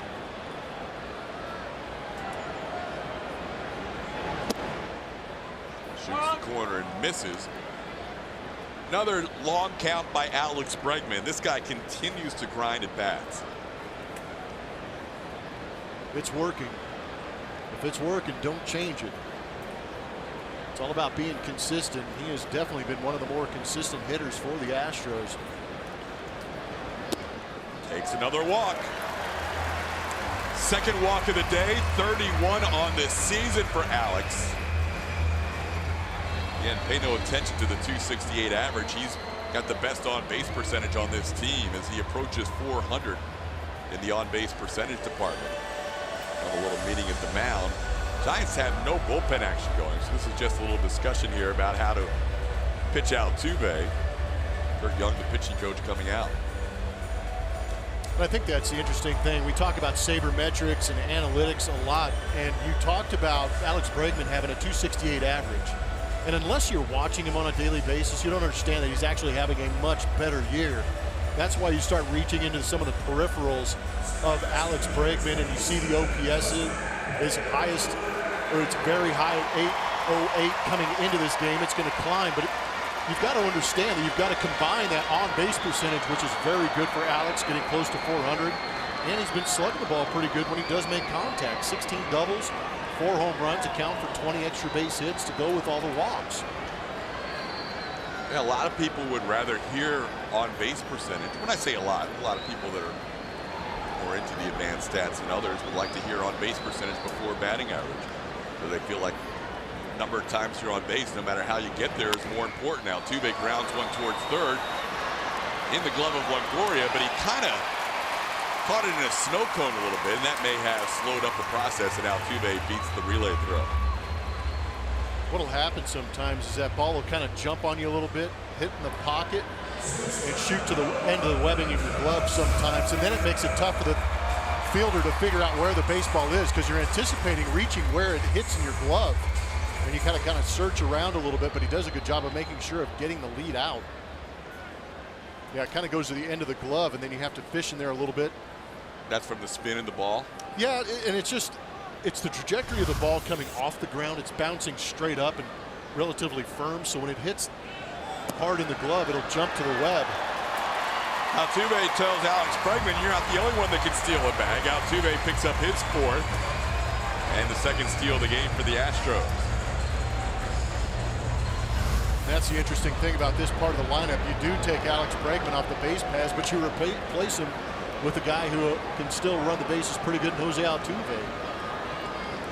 Astros have been aggressive today. They have attempted 4 steals against the combination of Samardzija and Hundley. And I like the idea of challenging Nick Hundley behind home plate, but I also like the fact that he's running early enough in the count to give plenty of pitches left for Carlos Correa to figure out a way to drive him in.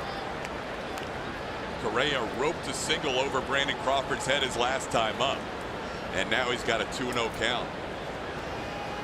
Will Smith, the lefty, warming up in the Giants bullpen.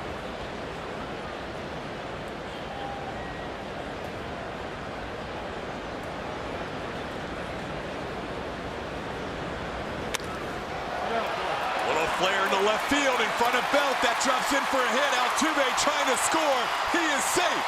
Astros lead 4-1.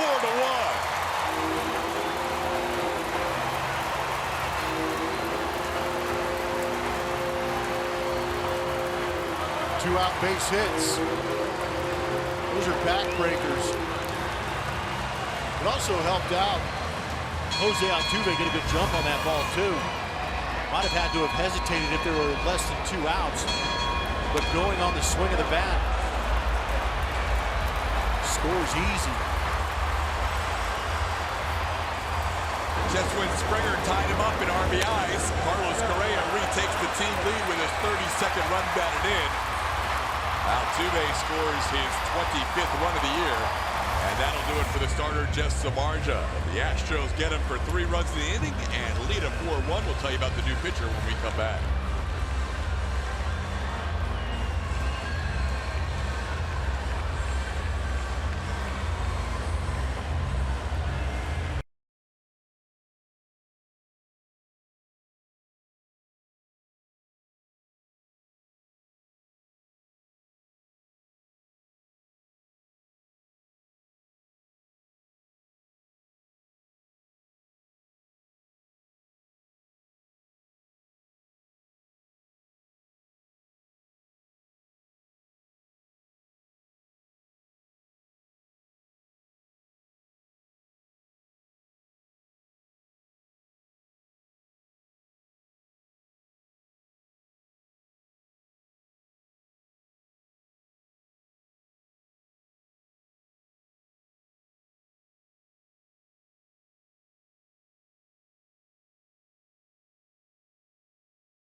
Bundle for only $20 during select weekday games.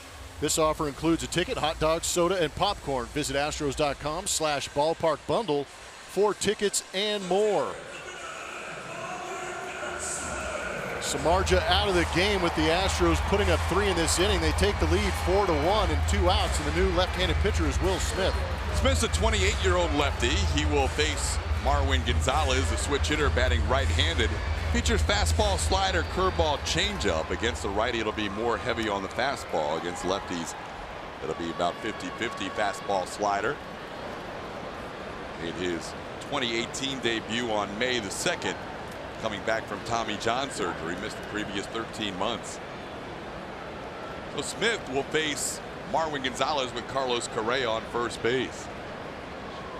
Correa with the RBI single. Last batter Samardzija faced, and on one pitch, Smith gets Marwin to send a high fly ball to center field, and that'll do it for the inning. But the Astros score 3 in the 5th and take a 4-1 lead for Justin Verlander.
The AT&T Sportsnet app from iTunes or Google Play, or go to AT&TSportsnet.com to stream from your computer. Log in with your cable account information and you're all set. Available to customers whose TV subscription includes AT&T Sportsnet. Subject to blackouts, territorial restrictions apply. Guys, back to you. All right, Bart, we head to the 6th. Justin Verlander works with a lead for the first time as he faces the top of the order, Gorkis Hernandez, Andrew McCutchen, and Buster Posey. Hernandez has scored the only run for the Giants when he tripled against Verlander straightaway center field. Looks like Tony Kemp may be just a step or two further back in this at bat for Hernandez and slightly towards right. It's a game of adjustments. Fool me once, shame on me. Hernandez with 4 home runs this year, not normally a home run hitter. He showed a little more pop here in 2018. He's down in the count 1-2. Pretty good curveball. See Hernandez pretty aggressive with the fastball early in his first 2 ABs.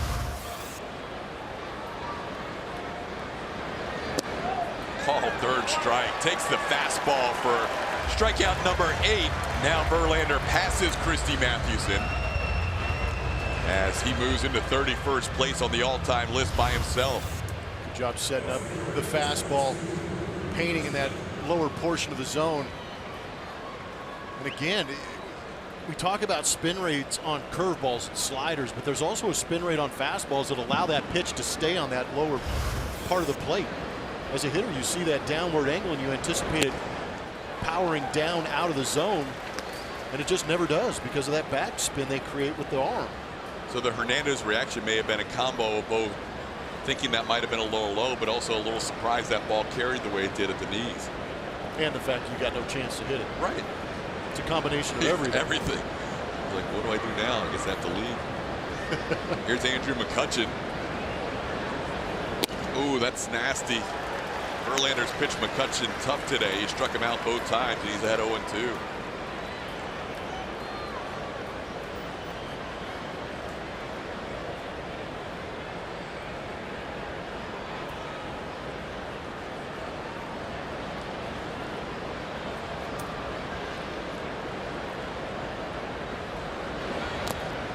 just a piece.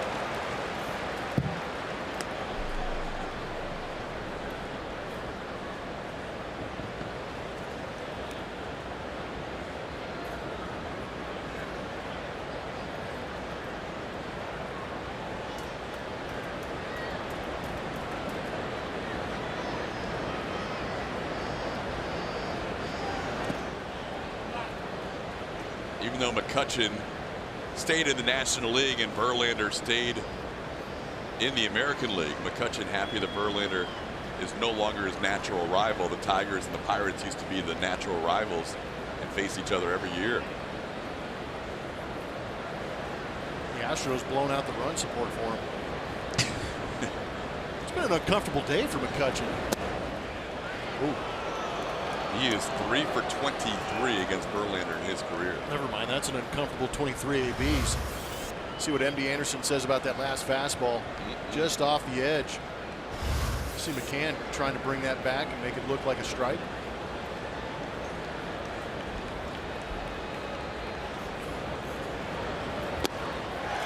That the changeup? That was. He barely throws a changeup, but he broke it out against Kutch and picks up strikeout number 9. Man, oh man. Pretty good one. The only one. That is the first and only changeup he's thrown today. Man, he's picking on McCutchen, isn't he? Here's Buster Posey.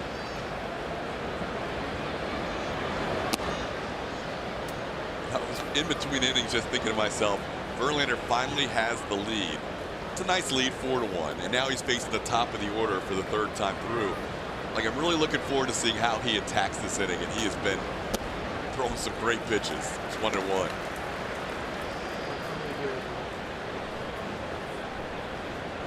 One changeup, one swing and miss, 9 strikeouts on the afternoon.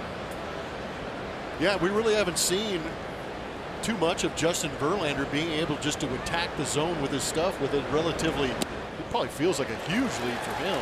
That curveball's been beautiful today. Yes. He has started at the hip of the right-hand hitters, and it's dropping in there.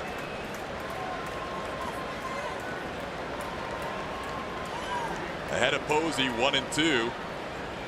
He has struck out Hernandez. He has struck out McCutchen. And he misses the edge. It's 2-2.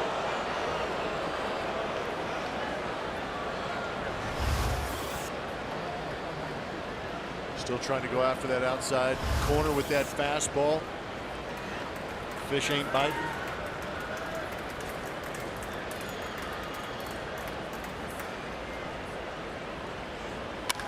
That ball's hit hard towards the corner and left. And Posey has himself an extra base hit as he digs for second. Well, Posey, the DH, has a sac fly and now a 2-out double in the 6th. Posey might have gone to school watching McCutchen's AB. That was a 2-2 changeup, and a 2-2 changeup is a pitch that struck out Andrew McCutchen. It's a pretty impressive big league AB.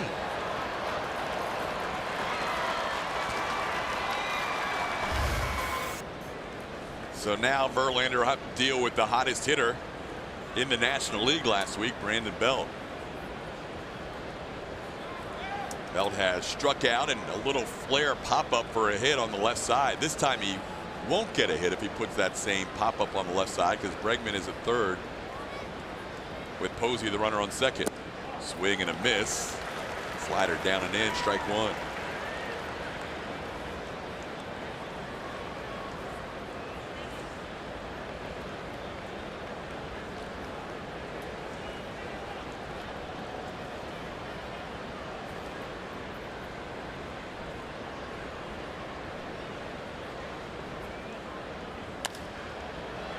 That's popped up, could be playable. Bregman a long run near the stands, and so is Marwin, and Marwin makes the play.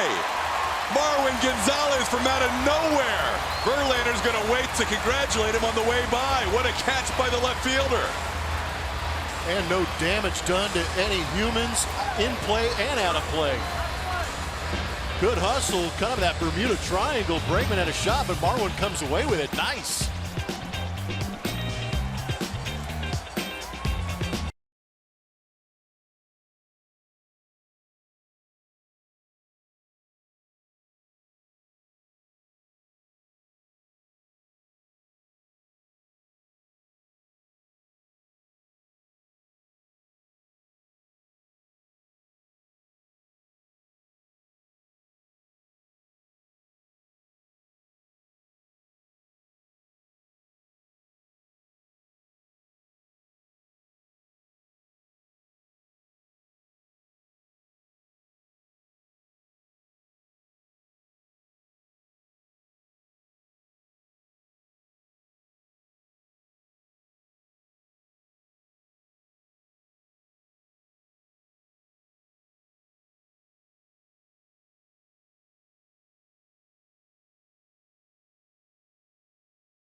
top portion of the 6, back in that corner near the stands. A lot of stuff going on, a lot of fans in the way. Marwin comes away with it.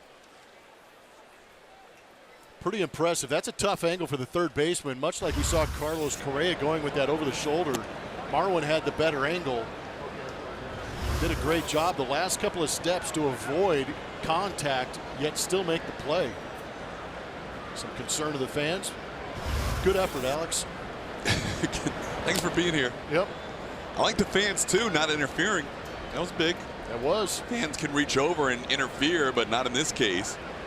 Bregman with a long run, and Marwin ended up making the play. Yuli Gurriel leading off for the Astros in the 6th inning. Leading 4-1, facing Will Smith, and he pops one up foul. Longoria gives it a look, but this one is on top of the Giants dugout. And this is why fans are not interfering with the baseball anymore. Why? Because then you feel shame. The wrath. Yep, you don't want that. Fans watched that game, learned, and now they didn't interfere on this last play. Good lesson. Hey, there's teaching moments when you're parents or spouses. 2-2 the count. We saw Verlander talking to some of his teammates in the dugout. That usually means day over. He's thrown 97 pitches, and after 118 in his last outing, 97 might be enough today. And if so, another brilliant outing of 6 innings, 3-hit, 1-run baseball. Believe it or not, that will move his ERA up. Quit being so good. You almost have to be perfect when you start the day with a 1.05 ERA. What did it go up? Like 1/100 of a point? I'm gonna have to look. It went up. I would guess it went up. Today's his 11th start. I would guess it went up a few points, but not much more than that. He'll still be #1 in the American League. Phew. 108. Oh, way up there. Exploded. He's going to need an extra day off.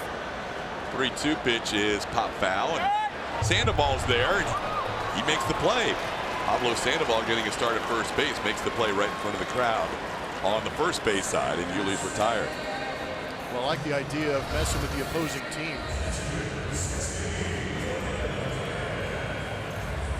Good job getting ready to catch that, but Pablo Sandoval ends up with it. It's always entertaining when it gets near the fans. Yeah, good times. That was in their territory. If they went straight up, fans are allowed to go after that baseball if it's straight up in the seats, as McCann facing a lefty. So close to the foul ball. Brian's done a good job against lefties this year. Doesn't face them all that often, especially the way Max Stassi's been hitting lefties. That curveball almost hits him. It's 2-0.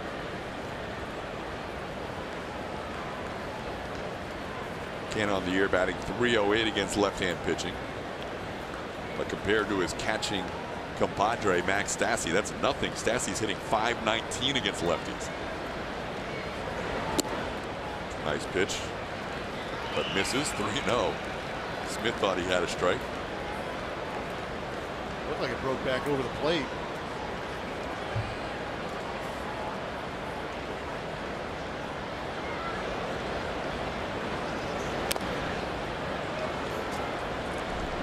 McCann coming into this game amongst AL catchers with the best on-base percentage.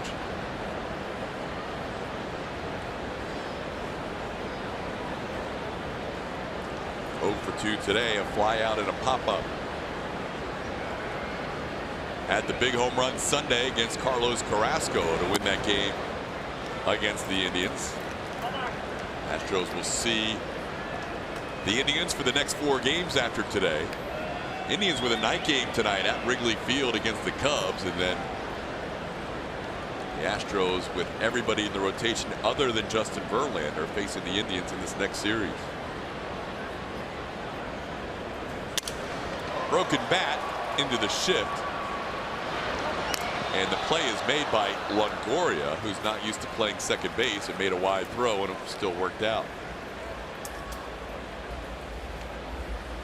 Longoria shifting over to the second base side, gets McCann for out number 2.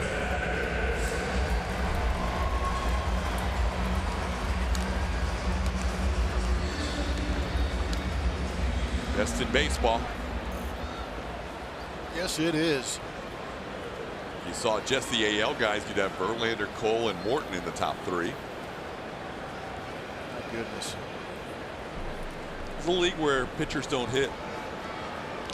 Yeah, you're facing 9 legitimate hitters through that lineup. That's amazing. 1.08.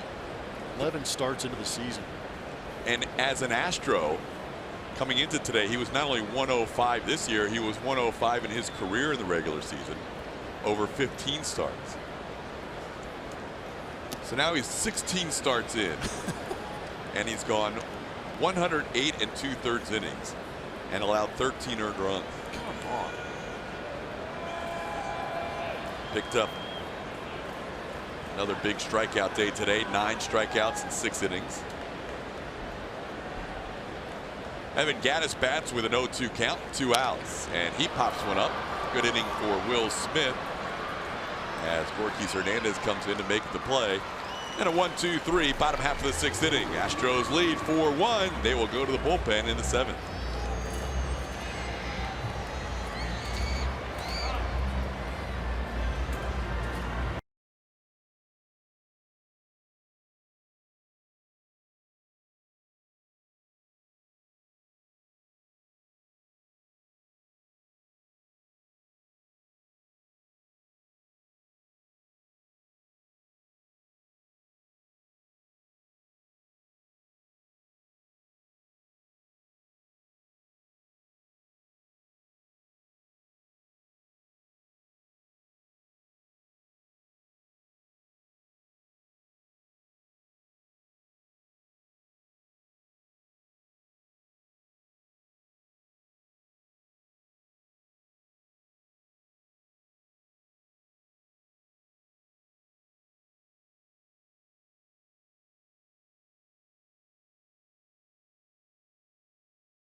Going 6 strong through 97 pitches. In doing so, gave up 3 hits, not very high in the exit velocity department, except for 1 triple given up, and that ended up being the only run he gave up. 1 walk, 9 strikeouts, and a lot of that disgusted look on San Francisco Giant hitter faces. 4-1 game, 7th inning. Will Harris will take over for Justin Verlander. Will's done a nice job out of the bullpen. AJ likes when he faces left-handers. When he faces left-handers, and it's Evan Longoria to start, then the left-handed hitting Brandon Crawford, and then Pablo Sandoval, who's a switch hitter, but they prefer to face lefties as Longoria tries to bunt his way on against Will Harris. And he bunts it foul. It's a pretty good effort, but ends up being a strike. Will's all about the cutter and the curveball, and this month he's been averaging 93.7 miles an hour on the cutter. We haven't seen that kind of velocity in the cutter at any point in his career. This is age 33 season. Turns 34 in late August.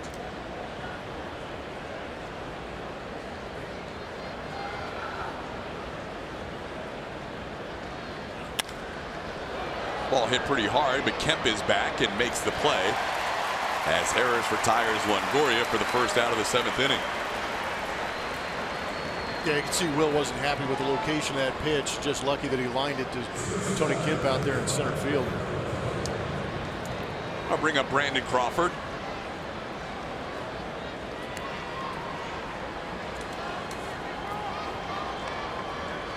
The one thing A.J. Hinch has been able to do this year with his bullpen being used for fewer innings per game than any other team,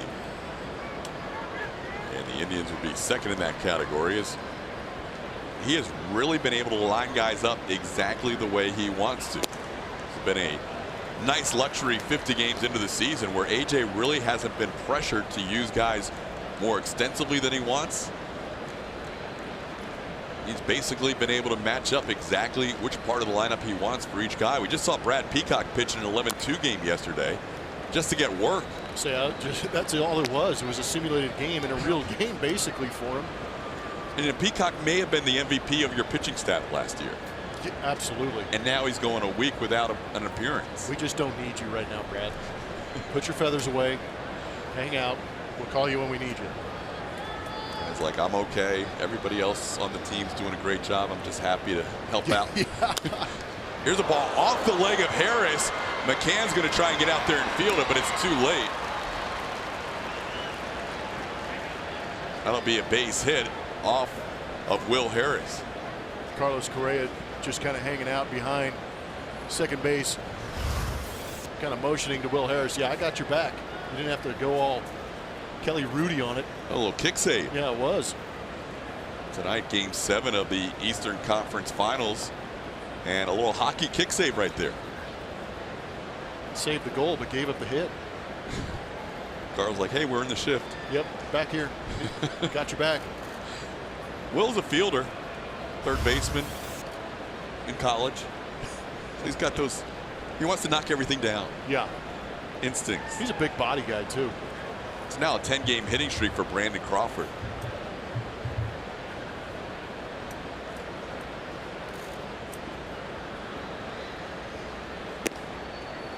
Jeremy Randall out there. Yuli Gurriel talking to Carlos Correa about the kick save. Yuli had something happened to Yuli's eye too on that throw by McCann. Yeah, I wonder if some dirt got kicked up or if there was something, but he did not look comfortable receiving that throw from Brian McCann. Kind of flinched a little bit before the ball came in. He was just happy to get a glove on it. It's now a 10-game hitting streak for Crawford with that infield hit.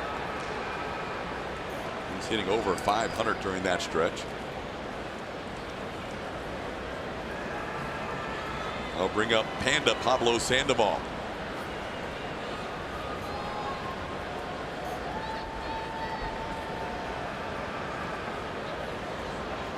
What do you think happened to Yuli on that play? He's like, don't throw it. Don't throw it. Don't throw it. Yeah, piece of dirt. Did you catch that? Crawford? Yeah, it came up and hit him right underneath the left eye. Wow. That's one way to distract the first baseman. Yeah, that's messed up. Well, Pena said don't throw it, and then he gets a fastball with a piece of dirt flying in his eye. Just a little extra challenge. How does that affect catch probability? Dirt in the eye. Yuli used to wear the goggles occasionally. He might want to go back to him. 1-1 the count on Sandoval. More action in the Astros bullpen. The aforementioned Brad Peacock, who pitched in last night's game, warming up today.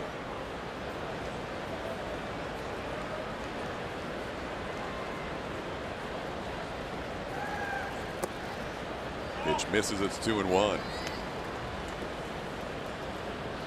Wolves face more lefty hitters than righties. AJ likes to use Harris and Davinsky when he can against left-handers.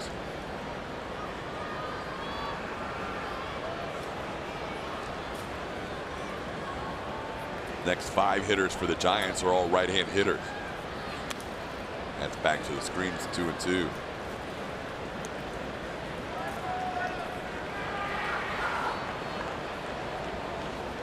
Verlander 97 pitches today, 64 strikes. 6 innings, 3 hits, 1 walk. He struck out 9. Who passed Christy Mathewson into 31st all-time in the strikeout list.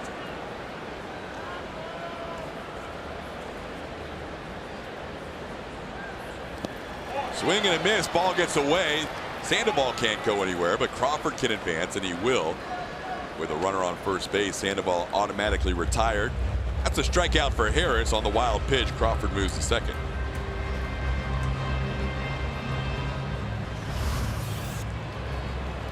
Breaking ball down. More chase from Pablo. McCann doing the best he can. Shot away pretty good. Easy choice for Crawford.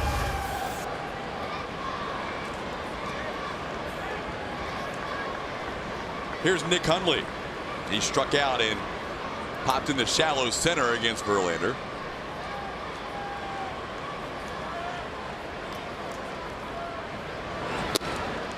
This is the cutter, 0-1.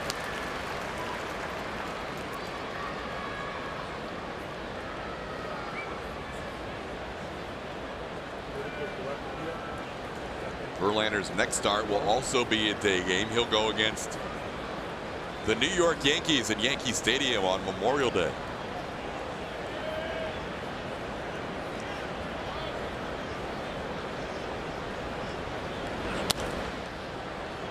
Towards the crowd, and Springer gives it a look, but that's about 4 or 5 rows deep. George once went after Marwin, got one to end the last inning. That's what's interesting about some of these shifts too. It allows the opportunity to actually get close enough to the stands to give an attempt. Kind of take that for granted sometimes, but that shift in the outfield going extreme to the opposite field allowed George even the thought.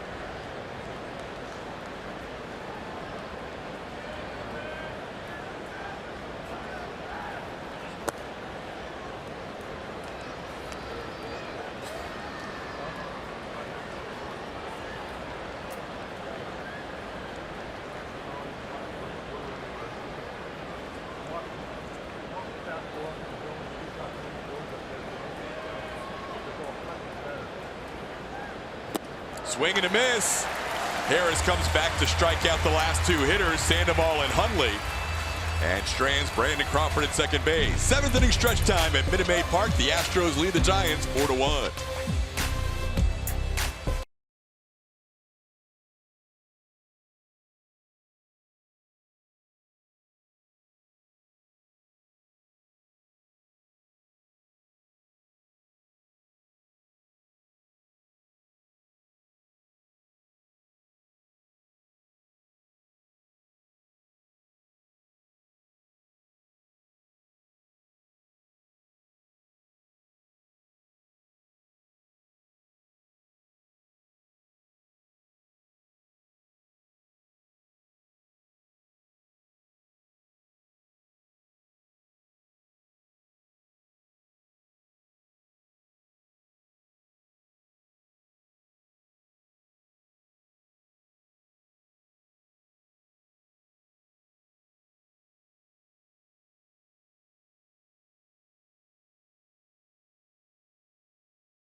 New features for fans, such as new brick sizes, placement down Champions Walkway here at Minute Maid Park, and the option to include the Astros World Champions logo with a personal message engraved on it. Go to astros.com/bricks for more information. Giants have a new pitcher, and for more information on him, let's go back upstairs to TK and Blummer. All right, Bart, we do head to the bottom half of the 7th inning, and the Astros will face a guy they're fairly familiar with. Used to be the closer for their rival Texas Rangers, and that is Sam Dyson. He is a power sinker guy. Lost a little bit of his command when he was with Texas, but San Francisco taking a chance on him, and it's been paying off. 22 games, sub-3 ERA, 16 strikeouts. Does a very good job of using that sinker. He throws it pretty hard. 93 to 95 miles an hour, has a changeup, a little bit of a cut fastball, and a slider. picked up 38 saves for the Rangers in the 2016 season, and then last year was just a terrible year for him as he really struggled. Ended up with the Giants after a trade on June the 6th for a player to be named later. Turned out to be an outfielder. Hunter Cole headed to the Rangers, and with the Giants for 38 games last year, and pitching in this game trailing 4-1. Tony Kemp has been on base twice, a couple of walks. Kemp has really done a great job since coming up from AAA Fresno. Last night with 5 runs batted in. Today with 2 walks. He has 17 plate appearances, and he's been on base 9 of those times. Works out over 500 on the OB percentage, on base percentage. Another big group from Santa Fe. There you go. Enjoying themselves some Justin Verlander and Houston Astros. Good to see them here at the ballpark out in the right field area.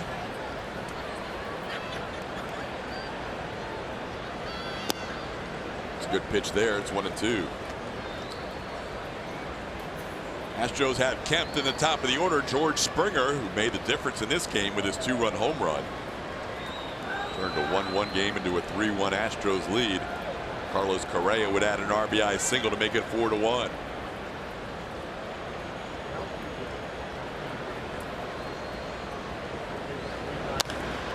On the ground, Sandoval is there, makes the play.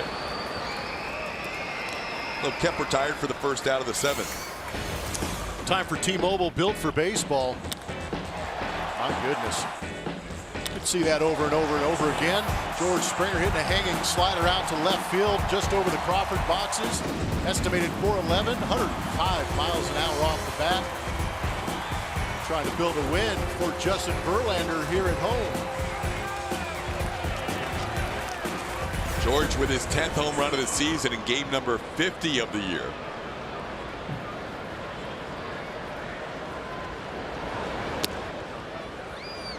If you weren't with us earlier, we mentioned 50 games into the season. Only one team has had a better record through 50 games, and that was last year's version of the Astros. They were 33-17 through 50 games.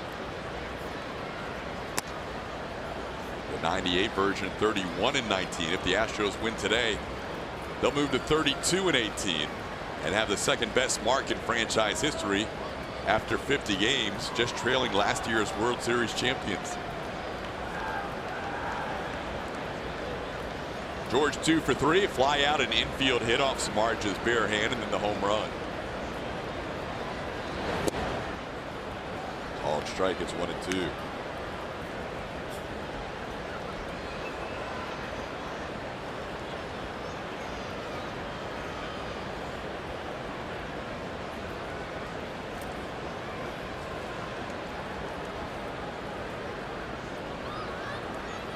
A lot of fastballs to right-hand hitters for Dyson. He will go to the cutter occasionally. As he misses with that cutter outside, it's 2-2.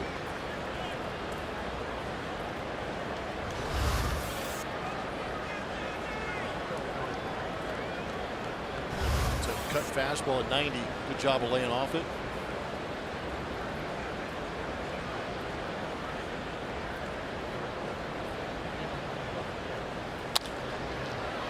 Towards Tomlinson, Kelby makes the play. Springer retired for the second out.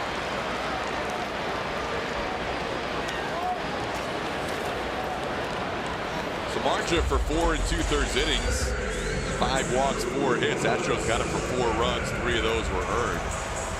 Will Smith came in and retired all 4 batters he faced, and now Sam Dyson with the first 2 outs in the 7th.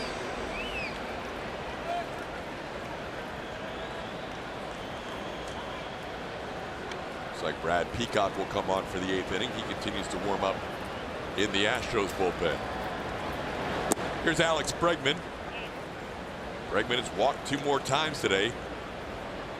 He is up to 31 walks on the year.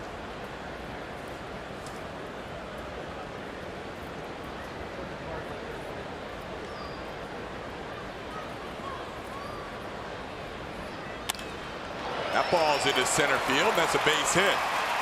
Bregman on base for the 3rd time in this game. 1 for 2 officially. And he's been on base 6 times in this series. Just a 2-game series. Yeah, he's getting dialed in. This will help the batting average.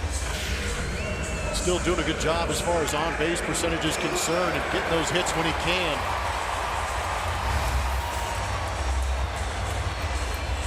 Alex continues that hitting streak. Now up to a 7-game streak as Jose Altuve bats. Altuve reached on a fielder's choice. He's also walked and grounded out. 0 for 2 with a stolen base. Bregman stolen a base earlier today as well. Astros don't normally run a whole lot, but today 4 stolen base attempts. Yeah, you know when Alex is going good. You can tell just by the uniform. If that thing is dirty, he's usually playing some pretty good baseball.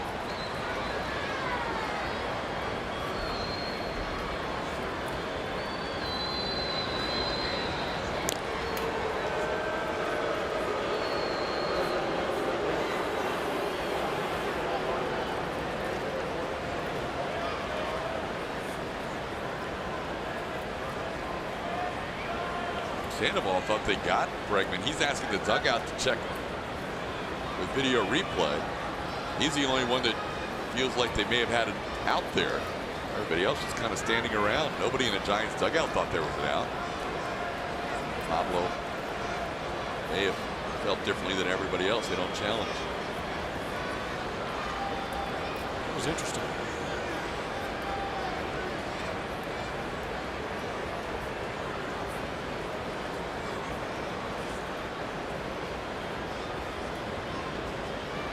There goes Bregman. Pitch is grounded towards third. Longoria on a couple of hops makes the play, and a stretch at first by Sandoval to get Altuve for the final out of the 7th. We head to the 8th, still 4-1.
Behind the dish, live from New York. It's Saturday night. Who is it? Boch. Bruce Bochy. I didn't realize he was born in France. 3 seasons as an Astros catcher. High school teammate of Saturday Night Live's Darrell Hammond. That was a tough one today. It was a good one. If you put 8 1/4 on there, everybody would have gotten it. Referring to his hat size, for those wondering. Really drive that point home. Large head. Big hat. Big hat. Breaking ball from Peacock's a strike. Brad Peacock, the new pitcher for the Astros. Well played, my friend. He would fit in with your friend's Yep. that you know as the Fergusons. Yep. They're hanging around. It's a pretty strong contingent. Devo pitched in last night's game, right back out there today after not pitching in a week. Looked good last night, too. Threw 14 pitches, gave up a couple of hits, but got through that inning without giving anything up. A couple of soft hits off of him. I've actually been pretty impressed with the fastball location from Brad Peacock.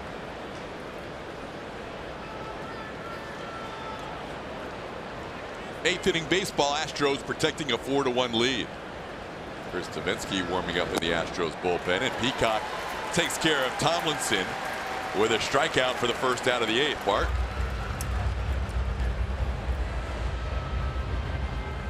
Park. Through the Astros ballpark tours, fans can check out areas such as broadcasting booth, press box, dugout, scoreboard, and more. Go to astros.com/tours to book your tour today. Guys? All right, Bart went out in the eighth. Peacock will now face the top of the lineup, Gorkys Hernandez. He scored the only run of this game for the Giants, tripled in the fourth inning, came in on Buster Posey's sacrifice fly. Astros pitchers have now struck out 12 Giants today. Justin Verlander with 9, Will Harris with 2. And now Peacock striking out the first batter he faces.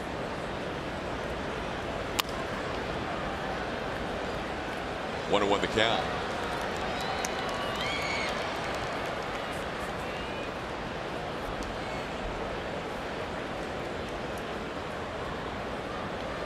While the Astros head to Cleveland after this game, Giants will be on their way to take on the Cubs at Wrigley Field.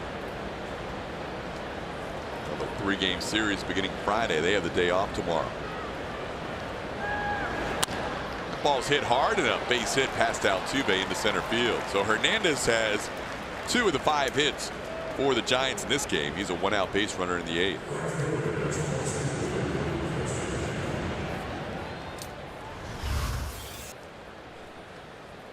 Seen Gorkys Hernandez do a good job of taking fastballs right back up the middle, not trying to do too much.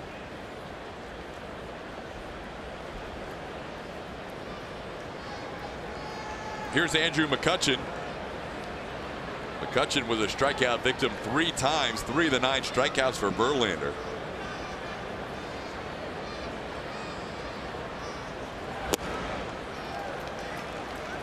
Peacock gets ahead of him 0-1.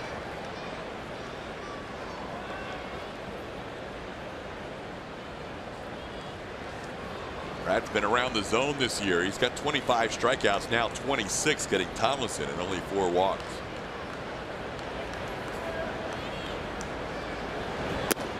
That one misses. It's 1-1.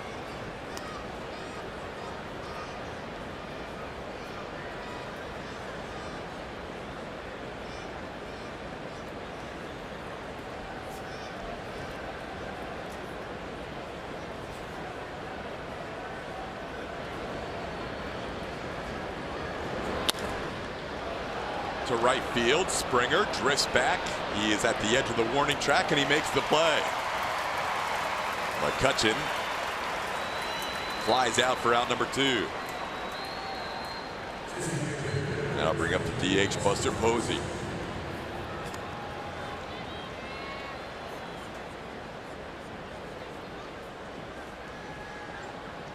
Posey knocking in the run in the 4th inning with a sac fly, also doubled in the 6th. Officially 1 for 2.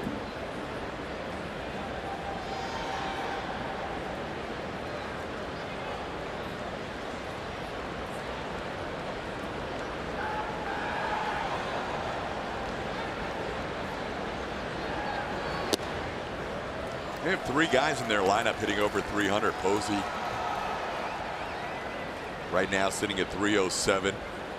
Belt behind him at 313 and Crawford at 311. They have been hitting a lot better in the month of May, but facing Garrett Cole and Justin Verlander in this series. Cole allowing just a 2-run home run to his brother-in-law in last night's game. And Verlander just the 1 run in 6 innings in this game. And now Brad Peacock trying to work through the 8. Will Harris had the 7. Somehow Posey doesn't chase. It's 1-2. It's that sweeping slider that gets so many right-handers to chase.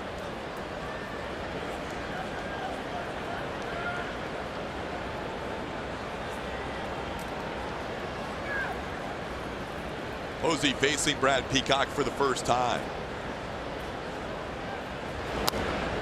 Now he fouls the fastball.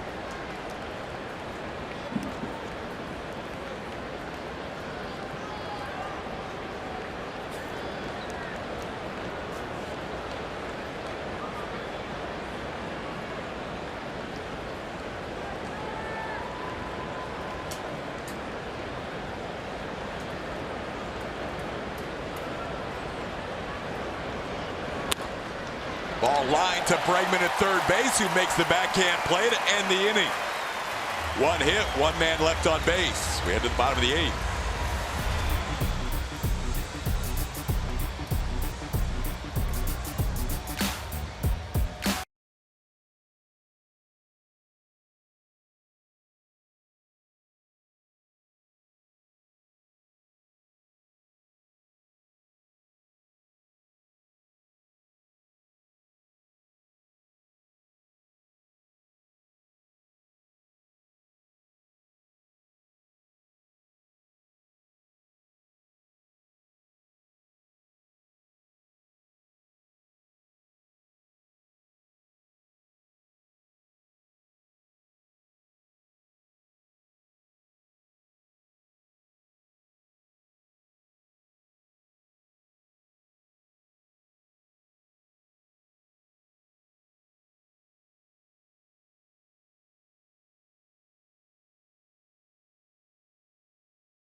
TV. Your subscription includes MLB At Bat Premium, allowing you to watch live baseball on your favorite supported devices. Blackout and other restrictions apply. Visit MLB.tv for details. Here in the bottom of the 8th inning, the Astros continue to have that 4-1 lead, but look to add to it. The Giants going to their bullpen. Corey Guerin on the mound. Here's a 32-year-old right-hander appearing in his 23rd game on the year. He throws a lot of sliders, especially to right-hand hitters, more sliders than fastballs. He's a fastball slider changeup guy. He'll throw that changeup to lefties. Started his career with the Atlanta Braves for 3 seasons, then was hurt in 2014, joined the Giants in 2015, and has been part of their bullpen ever since. He will face the right-hand hitting Carlos Correa, followed by the switch hitter Marwin Gonzalez and the righty Yuli Gurriel. 4-1 game, Astros trying to win and sweep this little mini 2-game series and take a 4-1 homestand as they head on the road for 7 games. A little short arm action on that delivery from Garrett for ball 1. Yeah, that 3/4 arm delivery, it's going to take a little to get used to that release point. Video only does so much until you get in that box and really try and figure out where that pitch is coming from.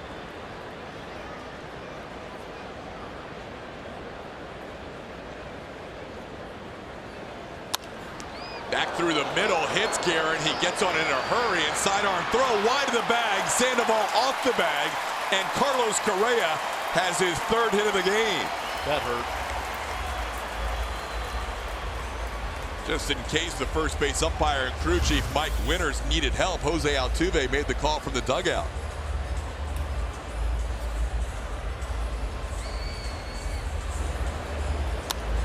Got to give Guerin credit for hopping on it and trying to make the play, but you could see he really couldn't plant his feet to make a good enough throw. Pulling the Panda off the bag. 98 miles an hour off the bat. Guerin's going to take some warm-up pitches with Bruce Bochy out there watching. Well, this has to feel good for Carlos Correa. He was in an 0 for 9 and a 2 for 24 before today, and he has a 3-hit game. There was a little bit of panic when he saw that ricochet off the calf of the pitcher, having to sprint down there to get that second hit. They're going to look to see if Sandoval may have kept his foot on the bag, but it did not appear that he did. Mattress Firm Supermo is going to give us a real good idea of where that squared him up on that left shin, calf area. That's pretty close. But is it enough to overturn it? It's closer than I thought it was originally. Yeah. Panda was nimble. Surprisingly. Technically, that ball is in the glove. But can you see where the toe is? Exactly. That's where it's going to be tough to match everything up.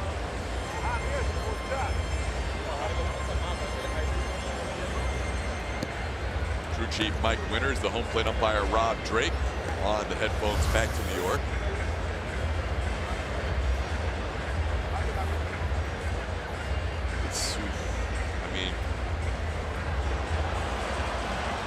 Is there any space between his toe and the bag? I'm not sure. But I'm also not sure it would have been changed had they called Carlos out. That's a good point, too. Carlos either has a 2 for 4 or a 3 for 4 afternoon going, based on this call in New York. And they've been showing it out here on El Grande, and we really haven't heard that reaction from the crowd either way. Here we go. It is a 2-hit game. And I've got to get the white out. Nice job by Panda holding on to the bag at first. I wasn't sure if there was enough there to overturn it, but apparently New York was able to see a definitive view. Here's Marwin Gonzalez. Marwin looking for his first hit. His flied out to right, struck out and flied to center.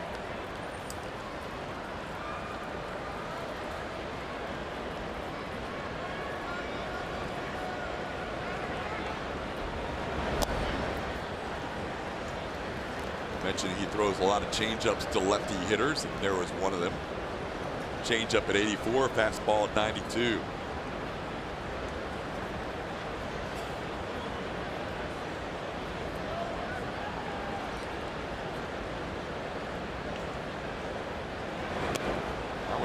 Bunt.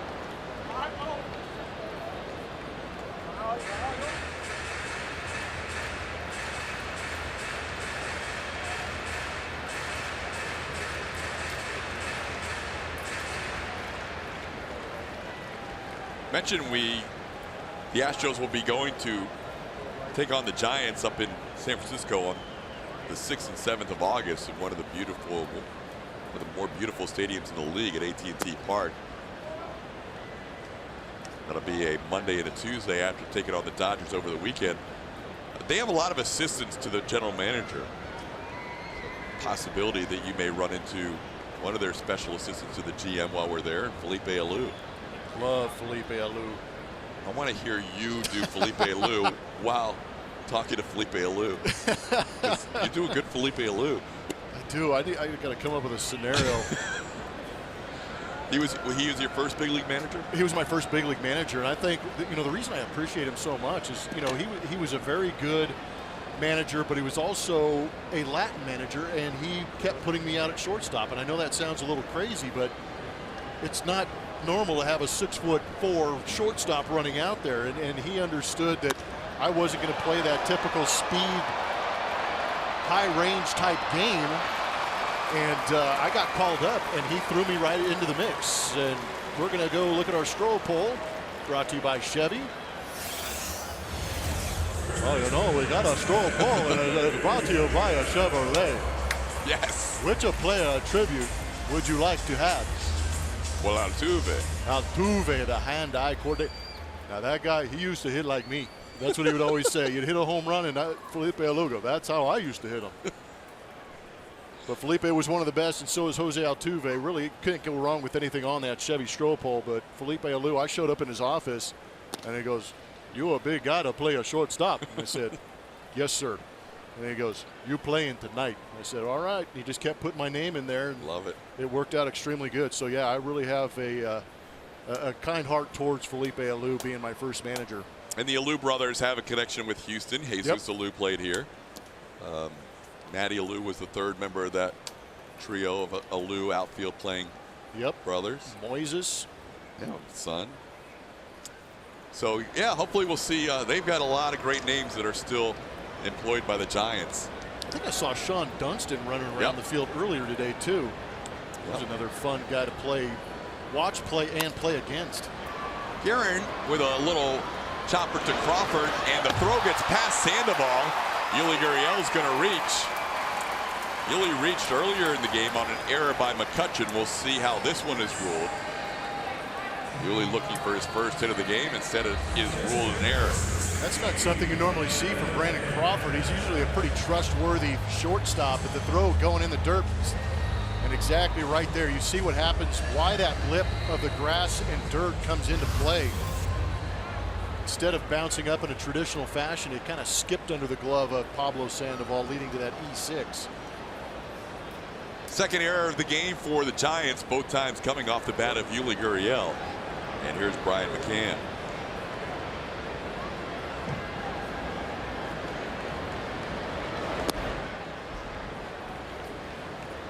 McCann takes a called strike. The Giants are certainly looking forward to getting back Madison Bumgarner. Saw him throw a little simulated game here yesterday. They expect him to be back in a couple of weeks. The bullpen has been used a lot this season.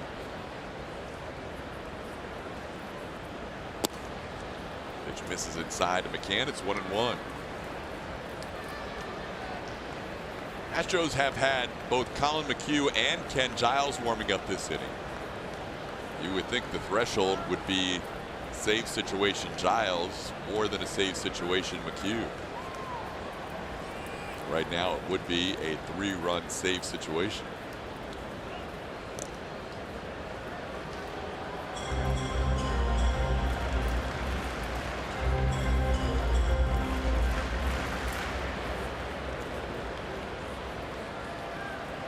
Kind of saw that play out yesterday with the Cup, with Will Harris getting up. Tony Sipp got up. Astros put up a big crooked number, and Tony Sipp came in, saved Will Harris for today with a little bit tighter game. And that's part of what some bullpens and some relievers like to know their roles. And I think the only role that is out there is if the game's close, you might mix up who you see. But A.J. Hinch is going to give all those guys opportunities to go out there and prove themselves. Hugh's done a great job out of that bullpen for me. And not a he's made a difficult transition look easy. And he may still hate it. Who knows? And you can't fault him for that, being pushed out of the rotation. But it's tough to argue when the rotation is going out there and putting up historic numbers. Popped up on the infield. Crawford puts it away to end the 8th. So an error, one man left on base. The Astros head to the 9th with a 4-1 lead.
trying to wrap up a homestand here with a victory.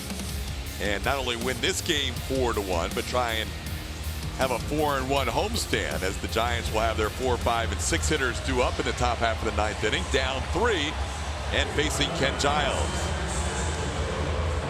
Numbers on Ken Giles this season: in 17 games, he has thrown 15 innings, 8 of 8 no save opportunities. Last got a save on the 20th against the Cleveland Indians. Only went 2/3 of an innings, throwing 7 pitches. He is averaging 97.3 miles an hour with that fastball.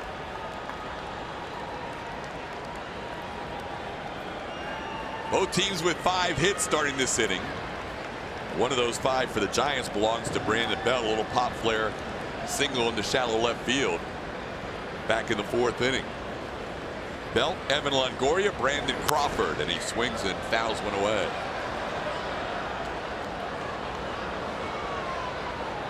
Belt tied for 5th in the National League with 11 home runs coming in, also in the top 10 in batting average. Leads the team in pretty much every category.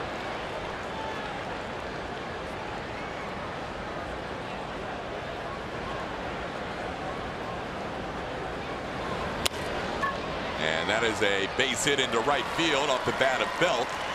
He's now 2 for 4 and continues his hot hitting,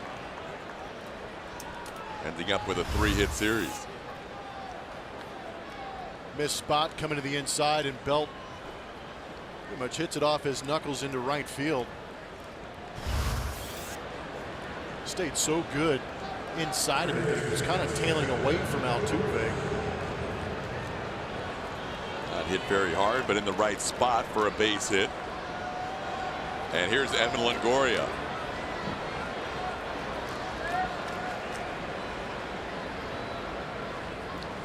Longoria, a couple of strikeouts, and he lined to center his last time up. Swings the first pitch and fouls it away. Well, the Giants aggressive early in the count against Giles. A couple of first pitch swings.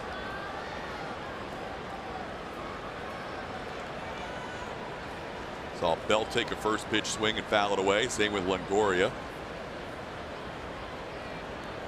They see the stats as well as anybody. Giles has not walked a batter in 17 previous appearances. Longoria grounds one toward third, bobbled by Bregman, stays with it, throws in time to get Longoria. Good job by Alex not panicking. I know he's frustrated he didn't get the force out at second, but at least able to get one out.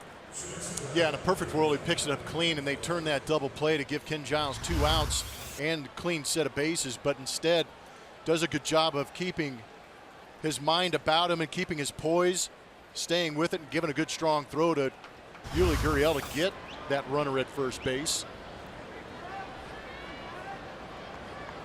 Here's Brandon Crawford. Crawford is flied to right, walked,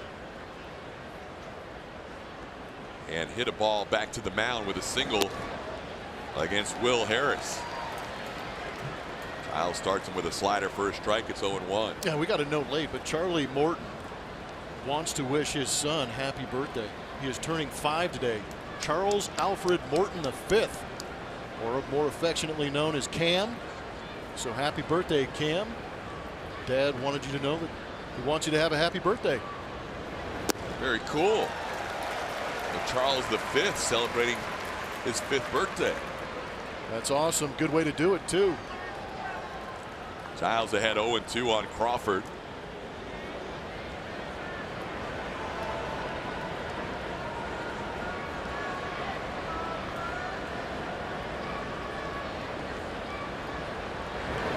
And he gets him to chase the slider in the dirt. Crawford goes down swinging. Giles has himself a strikeout.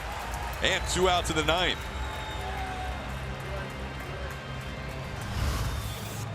Good job by Ken staying down in the zone, getting that chase. Again, when Ken is going good, he's able to locate that fastball at 97 to 100 miles an hour. It's tough to hold up that swing or fight off that slider. Here's Pablo Sandoval. 0 for 3 today. 0 for 6 in this series with a walk. And he takes the slider for a strike. The gauntlet Indians for 4. A lot of the same pitching matchups we saw back here at Minute Maid Park. Charlie Morton against Mike Clevenger. Sunday might be Garrett Cole against Trevor, don't call me Tyler Bauer. I love it. Yankees for 3, Boston for 4. That is a tough stretch of games. Sandoval into center field. Tony Kemp drifts back and over, and he puts it away. The Astros have just set a new live ball era mark. The first 50 games of the year, they have allowed 126 runs, the fewest since 1920 in the live ball era. Today, a 4-1 win as Justin Verlander and the Astros pick up a W, and Ken Giles comes on for the save. They take a mini sweep by the San Francisco Giants, and they are 4-1 on this homestand. We will have more with the post-game show coming up as well right around the corner.